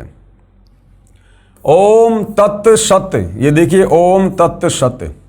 ऐसे यह 3 प्रकार का सच्चिदानंद घन ब्रह्म का, सच्चिदानंद घन ब्रह्म यानी सत्य चित्त आनंद परमात्मा सर्वश्रेष्ठ परमात्मा यानी ब्रह्म का, भगवान का नाम कहा है। गीता ज्ञानदाता अपने से अन्य उस सच्चिदानंद घन परमात्मा की भक्ति का मंत्र बता रहा है, जो कि कोड वर्ड में है, संकेत में है, उसको भी पूरा नहीं पता। तत्वदर्शी संत ही खोलकर बता सकता है। तो जनता की अदालत में सतगुरु रामपाल जी ने बार बार गीता जी को दिखाकर यह प्रमाणित कर दिया कि गीता ज्ञानदाता सुप्रीम गॉड नहीं है, श्री कृष्ण अर्थात विष्णु कंप्लीट गॉड नहीं है, क्योंकि गीता का ज्ञान देते समय श्री कृष्ण उर्फ विष्णु अर्थात ये ब्रह्म ये बार बार अपने से अन्य किसी और परमात्मा के होने के विषय में बता रहा है और बाकायदा उसकी भक्ति का मंत्र भी बता रहा है संकेत में कि भैया मुझे केवल इतना ही पता है, बाकी खुलकर तो तत्वदर्शी संत ही बताएगा। अर्थात श्री कृष्ण उर्फ विष्णु की भक्ति करने से मोक्ष नहीं है, मुक्ति नहीं है, जन्म मरण समाप्त नहीं है, क्योंकि ये खुद जन्म और मरण में है। ओम तत्सत यह है 3 प्रकार का सच्चिदानंद घन ब्रह्म का नाम कहा है। उसी से सृष्टि के आदि काल में यानी सृष्टि की शुरुआत में, यानी इस काल की सृष्टि की शुरुआत में, यानी सतयुग की शुरुआत में जो ब्राह्मण यानी जो विद्वान लोग होते थे वो इन्हीं 3 मंत्रों का जाप किया करते थे। उसी से सृष्टि के आदि काल में ब्राह्मण और वेद तथा यज्ञादि रचे गए।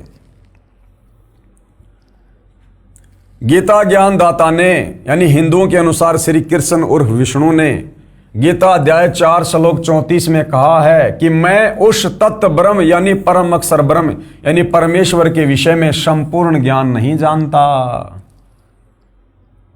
अपने आधे अधूरे ज्ञान को गीता ज्ञानदाता ने क्लियर कर दिया कि अर्जुन मैं उस परम अक्षर ब्रह्म के विषय में कंप्लीट जानकारी नहीं रखता, मेरी नॉलेज वहां तक नहीं है। भाई कौन बताएगा? तत्वदर्शी संत बताएगा, उससे जाकर पूछ। अगर आप वास्तव में परमात्मा चाहते हैं और हिंदू समाज से हैं और अपने सदग्रंथों को गीता जी को सही मानते हैं तो भाई और बहनों फिर आपने इस सच्चाई को स्वीकार करना पड़ेगा, अन्यथा आपसे कर्महीन कर्म ठोक प्राणी धरती पर कोई और नहीं है फिर, जो आंखों देखकर भी सच्चाई को स्वीकार नहीं करेगा। गीता जी का ज्ञान देने वाला भगवान हिंदुओं के अनुसार श्री कृष्ण और विष्णु हाथ खड़े कर रहा है कि भैया मुझे भी इस कंप्लीट सृष्टि रचना का नहीं पता, ये दुनिया किसने बनाई किसने रची। हाँ, अगर तेरे को उसके बारे में जानकारी चाहिए और यदि तू उसको प्राप्त करना चाहता है तो किसी तत्वदर्शी संत की खोज कर उसकी शरण में जा। क्या कह रहा है? गीता ज्ञानदाता ने गीता अध्याय 4 श्लोक 34 में कहा है कि मैं उस तत्व ब्रह्म यानी परम अक्षर ब्रह्म यानी परमेश्वर कौन? कबीर देव के विषय में संपूर्ण ज्ञान नहीं जानता, यानी मैं उस परमात्मा के बारे में नहीं जानता। तो कौन जानता है? किसी तत्वदर्शी संतों के पास जाकर उस ज्ञान को समझ। अगर गीता ज्ञानदाता श्री कृष्ण उर्फ विष्णु के पास यह ज्ञान होता तो एक श्लोक और लिख देता कि अर्जुन ये है वो ज्ञान, ये है वो भगवान, ये है उसकी प्राप्ति, एक श्लोक और लिख देता। लेकिन यहां पर साफ साफ गीता का ज्ञान देने वाला आप हिंदू भाई बहनों के अनुसार श्री कृष्ण उर्फ विष्णु साफ साफ हाथ खड़े कर रहा है कि अर्जुन उस परमेश्वर के विषय में मुझे भी पूरी जानकारी नहीं है, अगर उसके विषय में जानकारी चाहिए तो किसी तत्वदर्शी संत की शरण में जा। तो भाई और बहनों, आज पूरे विश्व के मानव समाज का परम सौभाग्य आज वह तत्वदर्शी संत धरती पर सतगुरु रामपाल जी है। तभी तो जनता की अदालत में और गीता जी को दिखाकर सब कुछ क्लियर कर रहे हैं। गीता ज्ञानदाता ने गीता अध्याय 4 श्लोक 34 में कहा है कि मैं उस तत्व ब्रह्म यानी परम अक्षर ब्रह्म यानी परमेश्वर के विषय में संपूर्ण ज्ञान नहीं जानता। किसी तत्वदर्शी संतों के पास जाकर उस ज्ञान को समझ, उनको दंडवत प्रणाम कर, उनकी सेवा कर, नम्रता पूर्वक प्रसन्न कर, तब वे तत्व ज्ञानी महात्मा तुझे तत्व ज्ञान का उपदेश देंगे। तब वो तत्वदर्शी संत तुझे उस तत्व ज्ञान का, उस परमात्मा के विषय में जानकारी देगा, उस परमात्मा की भक्ति देगा, जन्म और मरण को काटने वाली भक्ति देगा। तो आज सौभाग्य भाई और बहनों पृथ्वीवासियों का कि वह तत्वदर्शी संत धरती पर साक्षात प्रकट है। पेश है गीता अध्याय 4 श्लोक 34 की फोटोकॉपी, जो यहां लिखा हुआ है वो यहाँ पर आपको देखने को मिलेगा, क्योंकि मामला जनता की कोर्ट में है और जनता तो भैया बगैर प्रमाण देखे, क्योंकि कोर्ट में तो सबूतों के आधार पर बात होती है। तो यहाँ पर कबीर जी के वकील सतगुरु रामपाल जी ने जनता की अदालत में जनता के सामने हिंदू धर्म के शास्त्रों को दिखाकर श्री कृष्ण जी के तमाम वकील यानी धर्म गुरुओं के दांत खट्टे कर दिए। देखिए क्या लिखा है, तत्व विधि प्राणिपातेन परिप्रश्नेन सेवैया उपदेक्षन्तेन ये ज्ञानम ज्ञानिन तत्वदर्शिन। और हिंदी में सामने बिल्कुल क्लियर अनुवाद कर रखा। ये अनुवाद सतगुरु रामपाल जी ने नहीं किया, ये अनुवाद सैकड़ों वर्ष पहले हिंदू धर्म के उन विद्वानों ने किया है जिनको हिंदू समाज विद्वान मानता था। क्या कह रहे हैं गीता ज्ञानदाता, उस ज्ञान को, कौन से ज्ञान को, परमात्मा के विषय में, उस ज्ञान को तू तत्वदर्शी ज्ञानियों के पास जाकर समझ। अगर गीता ज्ञान देने वाले श्री कृष्ण के पास वो ज्ञान होता तो खुद ही ना बता देता, किसी और के पास जाकर समझने के लिए क्यों कह रहा है, क्योंकि उसे भी नहीं पता।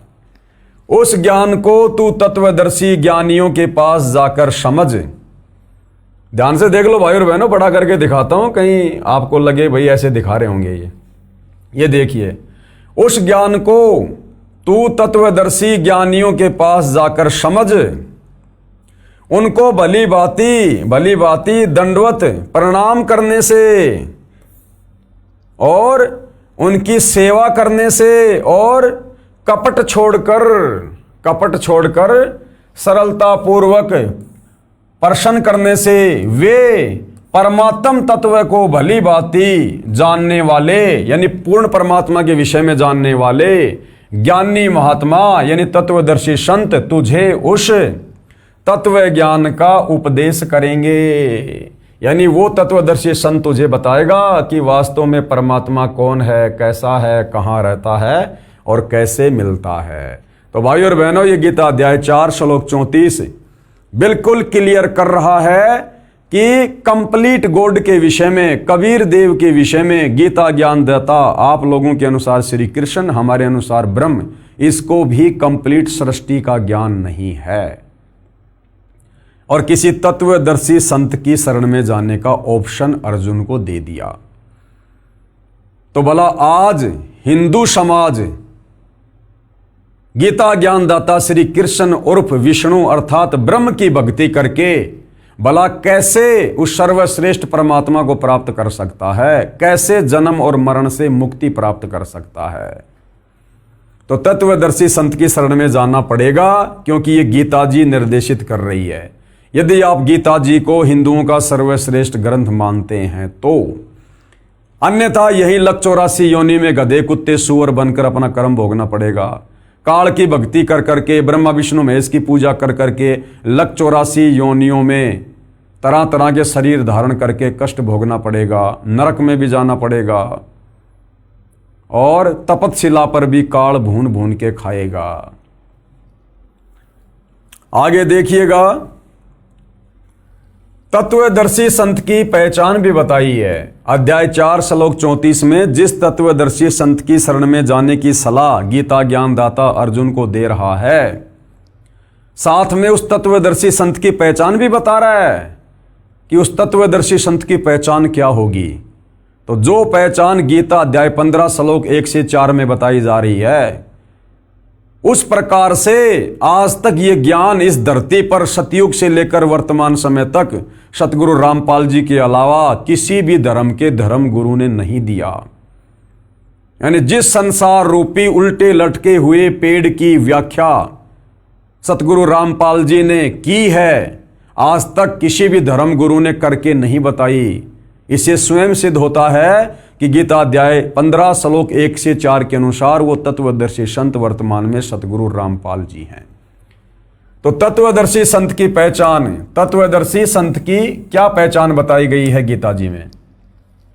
गीता अध्याय 15 के श्लोक 1 से 4 में स्पष्ट किया है कि ये संसार रूपी पीपल का वृक्ष मानो, उसकी जड़ ऊपर को पूर्ण ब्रह्म यानी परम अक्षर ब्रह्म है, नीचे को तीनों गुण रूप शाखाएं हैं, जो संत इस संसार रूपी वृक्ष के सभी अंगों की जानकारी रखता है, यानी सभी भगवानों की अलग अलग जानकारी दे दे कि ब्रह्मा विष्णु महेश कौन है, ये ब्रह्म कौन है, अक्षर पुरुष क्या है और परम अक्षर ब्रह्म क्या है, वह वेद के तात्पर्य को जानने वाला है, यानी वह तत्वदर्शी संत है।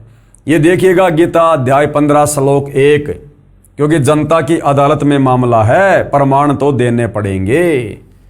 तो पेश है गीता अध्याय 15 श्लोक 1 की फोटोकॉपी। ऊर्ध्वर मूलम अधः शाखम अश्वत्थम प्राहु अव्यम छंदासी यस्य प्रणानी ये तम वेद च वेदविद। अब हमारे नादान धर्म गुरुओं ने इस अध्याय के इस श्लोक में अनुवाद करते समय अड़ंगा कर दिया, उसको भी सतगुरु रामपाल जी ने फिर शुद्ध करके समझाया है।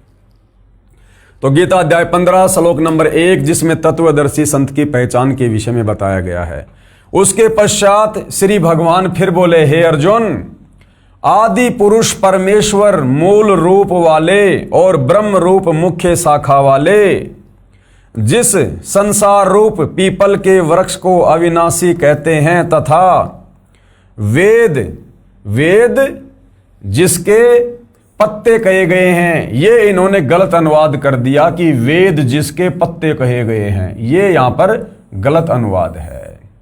ये सतगुरु रामपाल जी समझाएंगे कि वास्तव में संसार रूपी वृक्ष के जो पत्ते हैं वो कौन हैं, क्या है।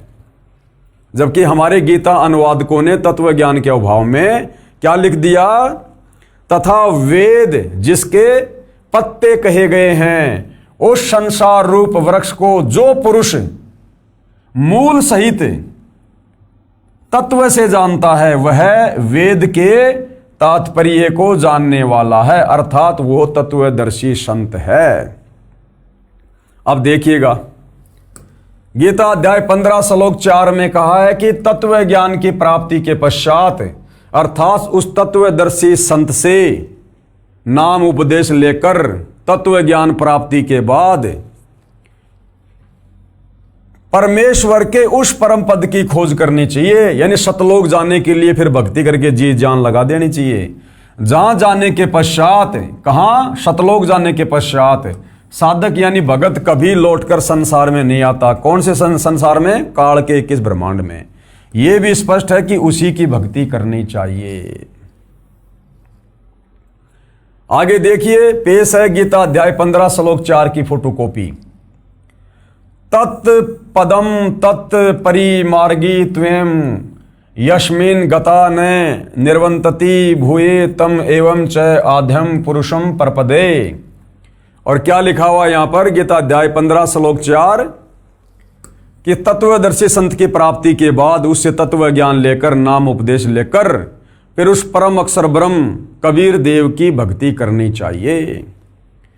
उसके पश्चात यानी तत्वदर्शी संत से ज्ञान लेने के बाद उसके पश्चात उस परम पद रूप परमेश्वर को भली भांति खोजना चाहिए, जिसमें गए हुए पुरुष यानी उस सतलोक में गए हुए भगत फिर लौटकर संसार में नहीं आते, और जिस परमेश्वर से इस पुरातन संसार वृक्ष की प्रवृत्ति विस्तार को प्राप्त हुई है, यानी जिस परमेश्वर ने सारी सृष्टि को रचा है, उसी आदि पुरुष नारायण के मैं शरण हूं। गीता ज्ञानदाता भी कह रहा है कि अर्जुन, उसी परम पुरुष, उसी पुरुष आदि नारायण, उसी आदि पुरुष नारायण यानी उसी परम अक्षर ब्रह्म, उसी कबीर देव की मैं भी शरण में हूं, यानी मेरा भी इष्ट देव वही है। अब बताओ भाई और बहनों, क्या कमी रह गई?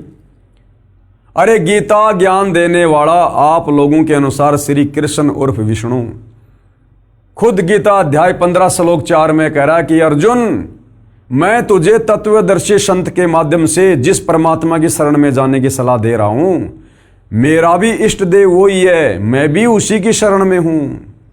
हालांकि इसको वास्तविक मंत्र नहीं पता, वास्तविक भक्ति नहीं पता, लेकिन सृष्टि रचना से आपको पता चलेगा कि यह काल वहीं से आया हुआ है। यह भी सतलोक का निवासी था, लेकिन इसने तप करके गलती की। तो यह कह रहा है कि मैं भी उसी आदि पुरुष नारायण की शरण में हूं। आदि पुरुष नारायण यानी सृष्टि का सबसे पहला भगवान कबीर देव।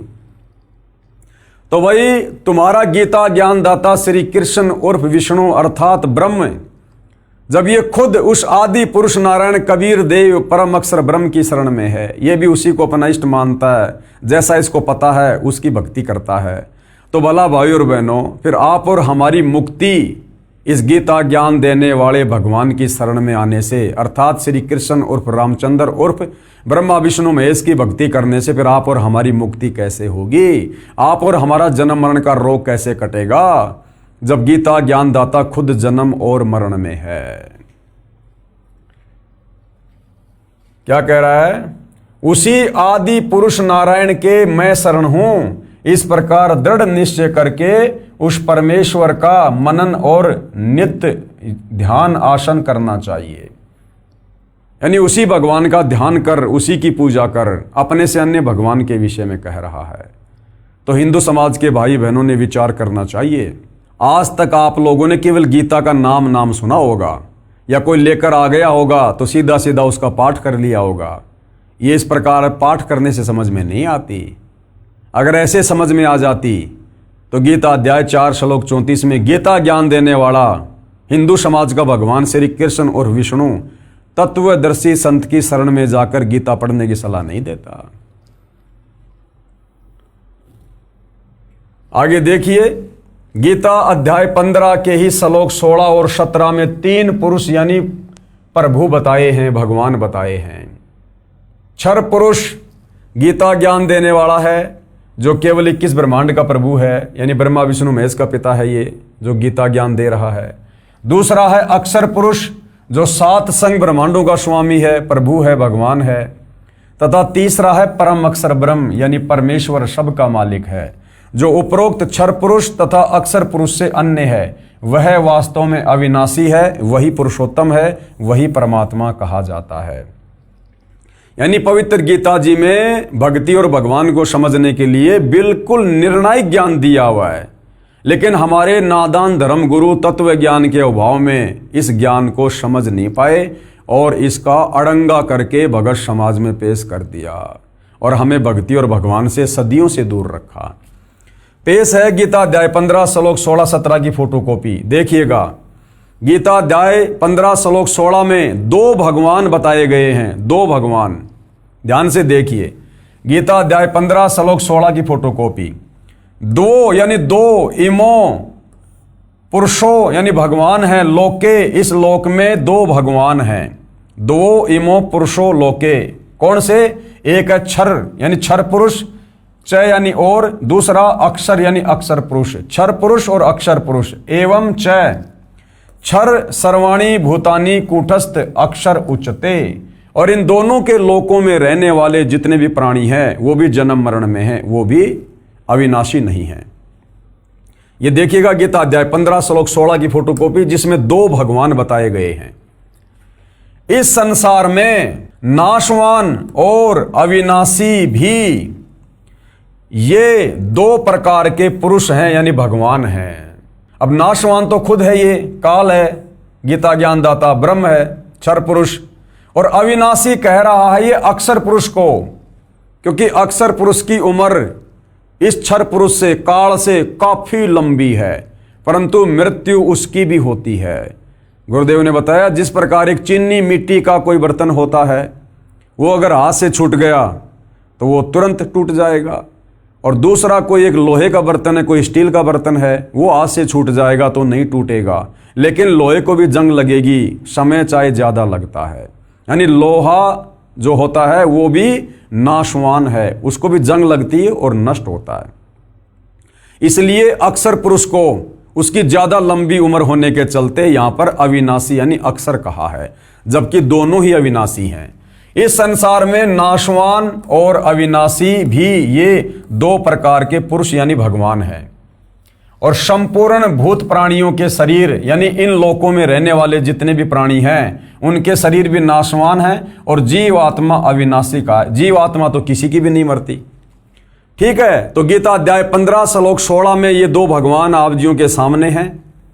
कौन है? एक तो ये काल है यानी क्षर पुरुष, ब्रह्मा विष्णु महेश का पिता। दूसरा ये अक्षर पुरुष है जो सात संग ब्रह्मांड का स्वामी है। तो ये दो भगवान हो गए गीता अध्याय 15 श्लोक नंबर 16 में। अब जस्ट आगे गीता अध्याय 15 श्लोक 17 में गीता ज्ञानदाता क्या कह रहा है कि वास्तव में जो पुरुषोत्तम है, उत्तम पुरुष, सर्वश्रेष्ठ परमात्मा, वो तो इन दोनों से अलग ही है। देखिएगा भाई और बहनों, अब देखिए गीता अध्याय 15 श्लोक 17 की फोटोकॉपी। उत्तम पुरुष तु अन्य और परमात्मा इति उदाहरते। उत्तम पुरुष तु अन्य यानी सर्वश्रेष्ठ परमात्मा तो उन दोनों से अन्य ही है। ये लोक तरम अवश्य विवर्ती अव ईश्वरे, जो तीनों लोकों में प्रवेश करके सबका धारण पोषण करता है, वो कौन है? परम अक्षर ब्रह्म कबीर देव। देखिएगा क्या लिखा है, उत्तम पुरुष तो अन्य ही है। उत्तम यानी सर्वश्रेष्ठ और पुरुष यानी परमात्मा भगवान। तो कह रहा है गीता अध्याय 15 श्लोक 16 में जो दो भगवान हैं, क्षर और अक्षर, उन दोनों से अन्य है। उत्तम पुरुष तो अन्य ही है जो तीनों लोकों में प्रवेश करके, यानी काल के किस ब्रह्मांडों में? अक्षर पुरुष के सात्संग ब्रह्मांडों में और ऊपर के सतलोक आदि लोकों में प्रवेश करके सबका धारण पोषण करता है, सारी सृष्टि को चला रहा है। उत्तम पुरुष तो अन्य ही है जो तीनों लोकों में प्रवेश करके सबका धारण पोषण करता है, एवं अविनाशी परमेश्वर और परमात्मा इस प्रकार कहा गया है। उसी को वास्तव में अविनाशी परमात्मा कहा गया है। वो कभी नहीं मरता, उसको कोई नहीं मार सकता, क्योंकि गीता अध्याय 2 श्लोक 17 में खुद ये काल गीता का ज्ञान देने वाला कह रहा है कि अर्जुन अविनाशी तो उसको जान जिसको मारने में कोई समर्थ नहीं। यानी अर्जुन मैं भी अविनाशी नहीं हूं। खुद के विषय में तो गीता अध्याय 2 श्लोक 12, अध्याय 10 श्लोक 2, अध्याय 4 श्लोक 5 और 9 में कह दिया कि मेरे और तेरे बहुत जन्म हो चुके हैं, आगे भी होंगे, तू नहीं जानता मैं जानता हूं। फिर गीता अध्याय 2 श्लोक 17 में अपने से अन्य भगवान के विषय में कह रहा कि अर्जुन अविनाशी तो उसको जान जिसको मारने में कोई भी सक्षम नहीं, अर्थात कबीर परमात्मा। गीता अध्याय 15 श्लोक 16-17 का श्लोक 1 से 4 से संबंध है।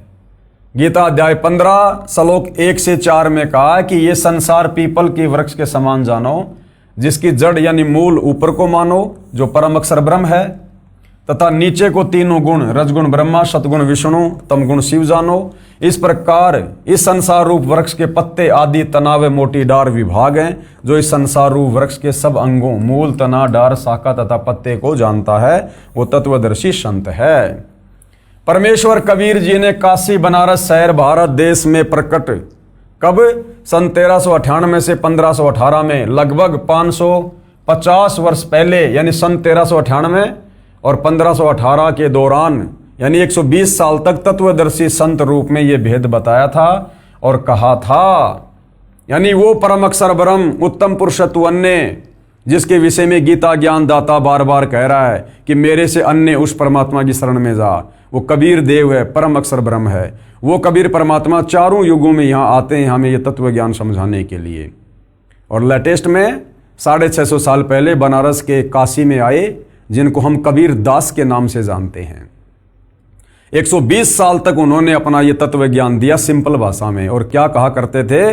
कबीर अक्षर पुरुष एक पेड़ है और निरंजन वाकी डार, और तीनों देवा शाखा हैं, पात रूप संसार। सिंपल भाषा में उन्होंने यही ज्ञान दिया जिस ज्ञान का समर्थन आज हमारे धर्म ग्रंथ कर रहे हैं। क्या कहा?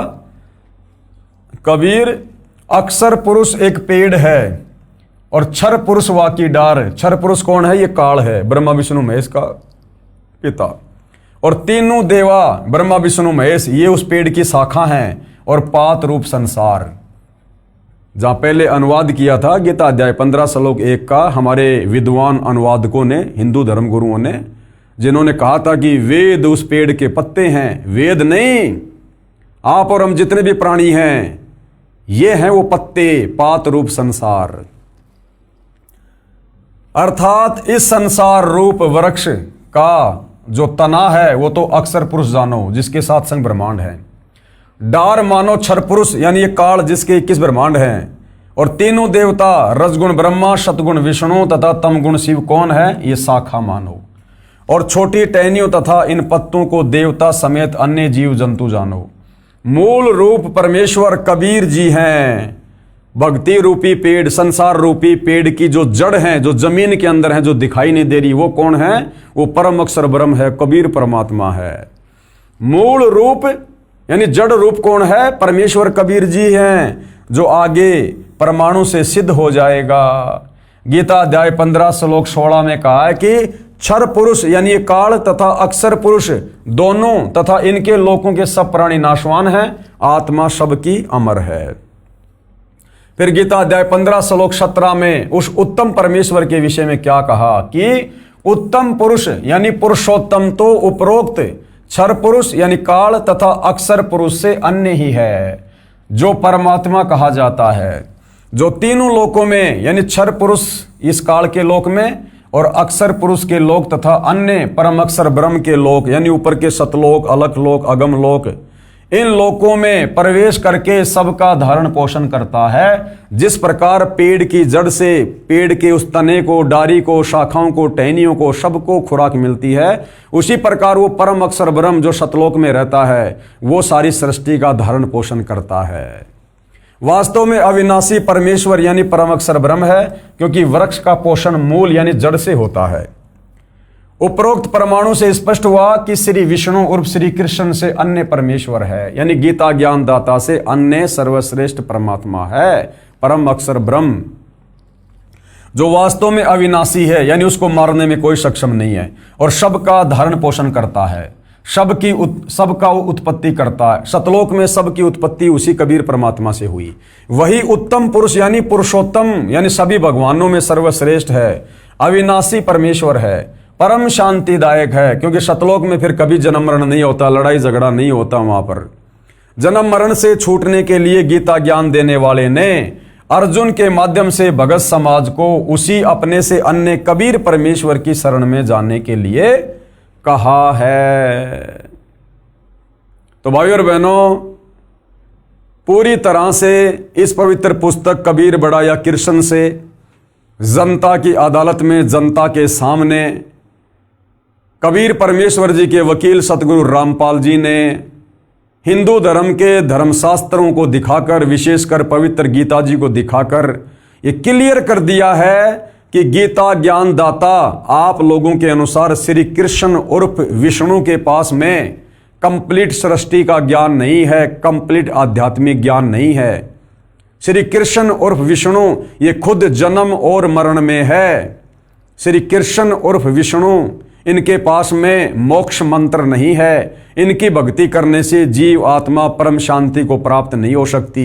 184 योनियों में गधा कुत्ता सुअर बनने से नहीं बच सकती, नरक में जाने से नहीं बच सकती, मरण और बुढ़ापे के कष्ट से नहीं बच सकती। और गीता ज्ञान दाता से अन्य जो सर्वश्रेष्ठ परमात्मा है वो परम अक्षर ब्रह्म है, कबीर देव है, जो तीनों लोकों में प्रवेश करके सबका धारण पोषण करता है। और उस परम अक्षर ब्रह्म की भक्ति चाहिए तो आपने गीता अध्याय 4 श्लोक 34 के अनुसार किसी तत्वदर्शी संत की खोज करनी होगी। वो तत्वदर्शी संत आपको बताएगा कि आपका जन्म मरण से छुटकारा कैसे होगा। और वो तत्वदर्शी संत वर्तमान में धरती पर सतगुरु रामपाल जी हैं। तो जनता की अदालत में कबीर जी के वकील सतगुरु रामपाल जी ने, जो स्वयं ही अपने वकील बनकर खड़े होते हैं, इन्होंने बिल्कुल श्री कृष्ण जी के वकीलों के दांत खट्टे कर दिए। और शिक्षित जनता धीरे धीरे सब कुछ समझ रही है, बुद्धि विवेक का इस्तेमाल कर रही है और अब अपनी आत्मा के कल्याण के लिए उमड़ उमड़ कर कबीर जी के वकील सतगुरु रामपाल जी की शरण में आकर अपनी आत्मा का कल्याण करवा रही है। तो भाइयों और बहनों, जनता की अदालत में कबीर जी के वकील सतगुरु रामपाल जी की तरफ से हिंदू धर्मशास्त्रों को दिखाकर इसी प्रकार से मुकदमा जारी रहेगा जब तक कबीर जी के वकील सतगुरु रामपाल जी हिंदू धर्मशास्त्रों से प्रमाणित नहीं कर देते हैं कि वास्तव में एक परमेश्वर कौन है, किसकी भक्ति करनी चाहिए, मुक्ति कैसे होगी। और हिंदू धर्म के जो ये भगवान हैं जिनको अज्ञानता में हिंदू भाई बहन सर्वश्रेष्ठ परमात्मा मानते हैं, श्री ब्रह्मा, श्री विष्णु, श्री महेश को, ये नाशवान हैं, इनका जन्म और मरण होता है, ये भी काल के जाल में हैं और इनकी भक्ति से मुक्ति नहीं है। तो मुकदमा लगातार इसी प्रकार जारी रहेगा। कल की डेट में हम फिर से जनता की अदालत में पेश होंगे।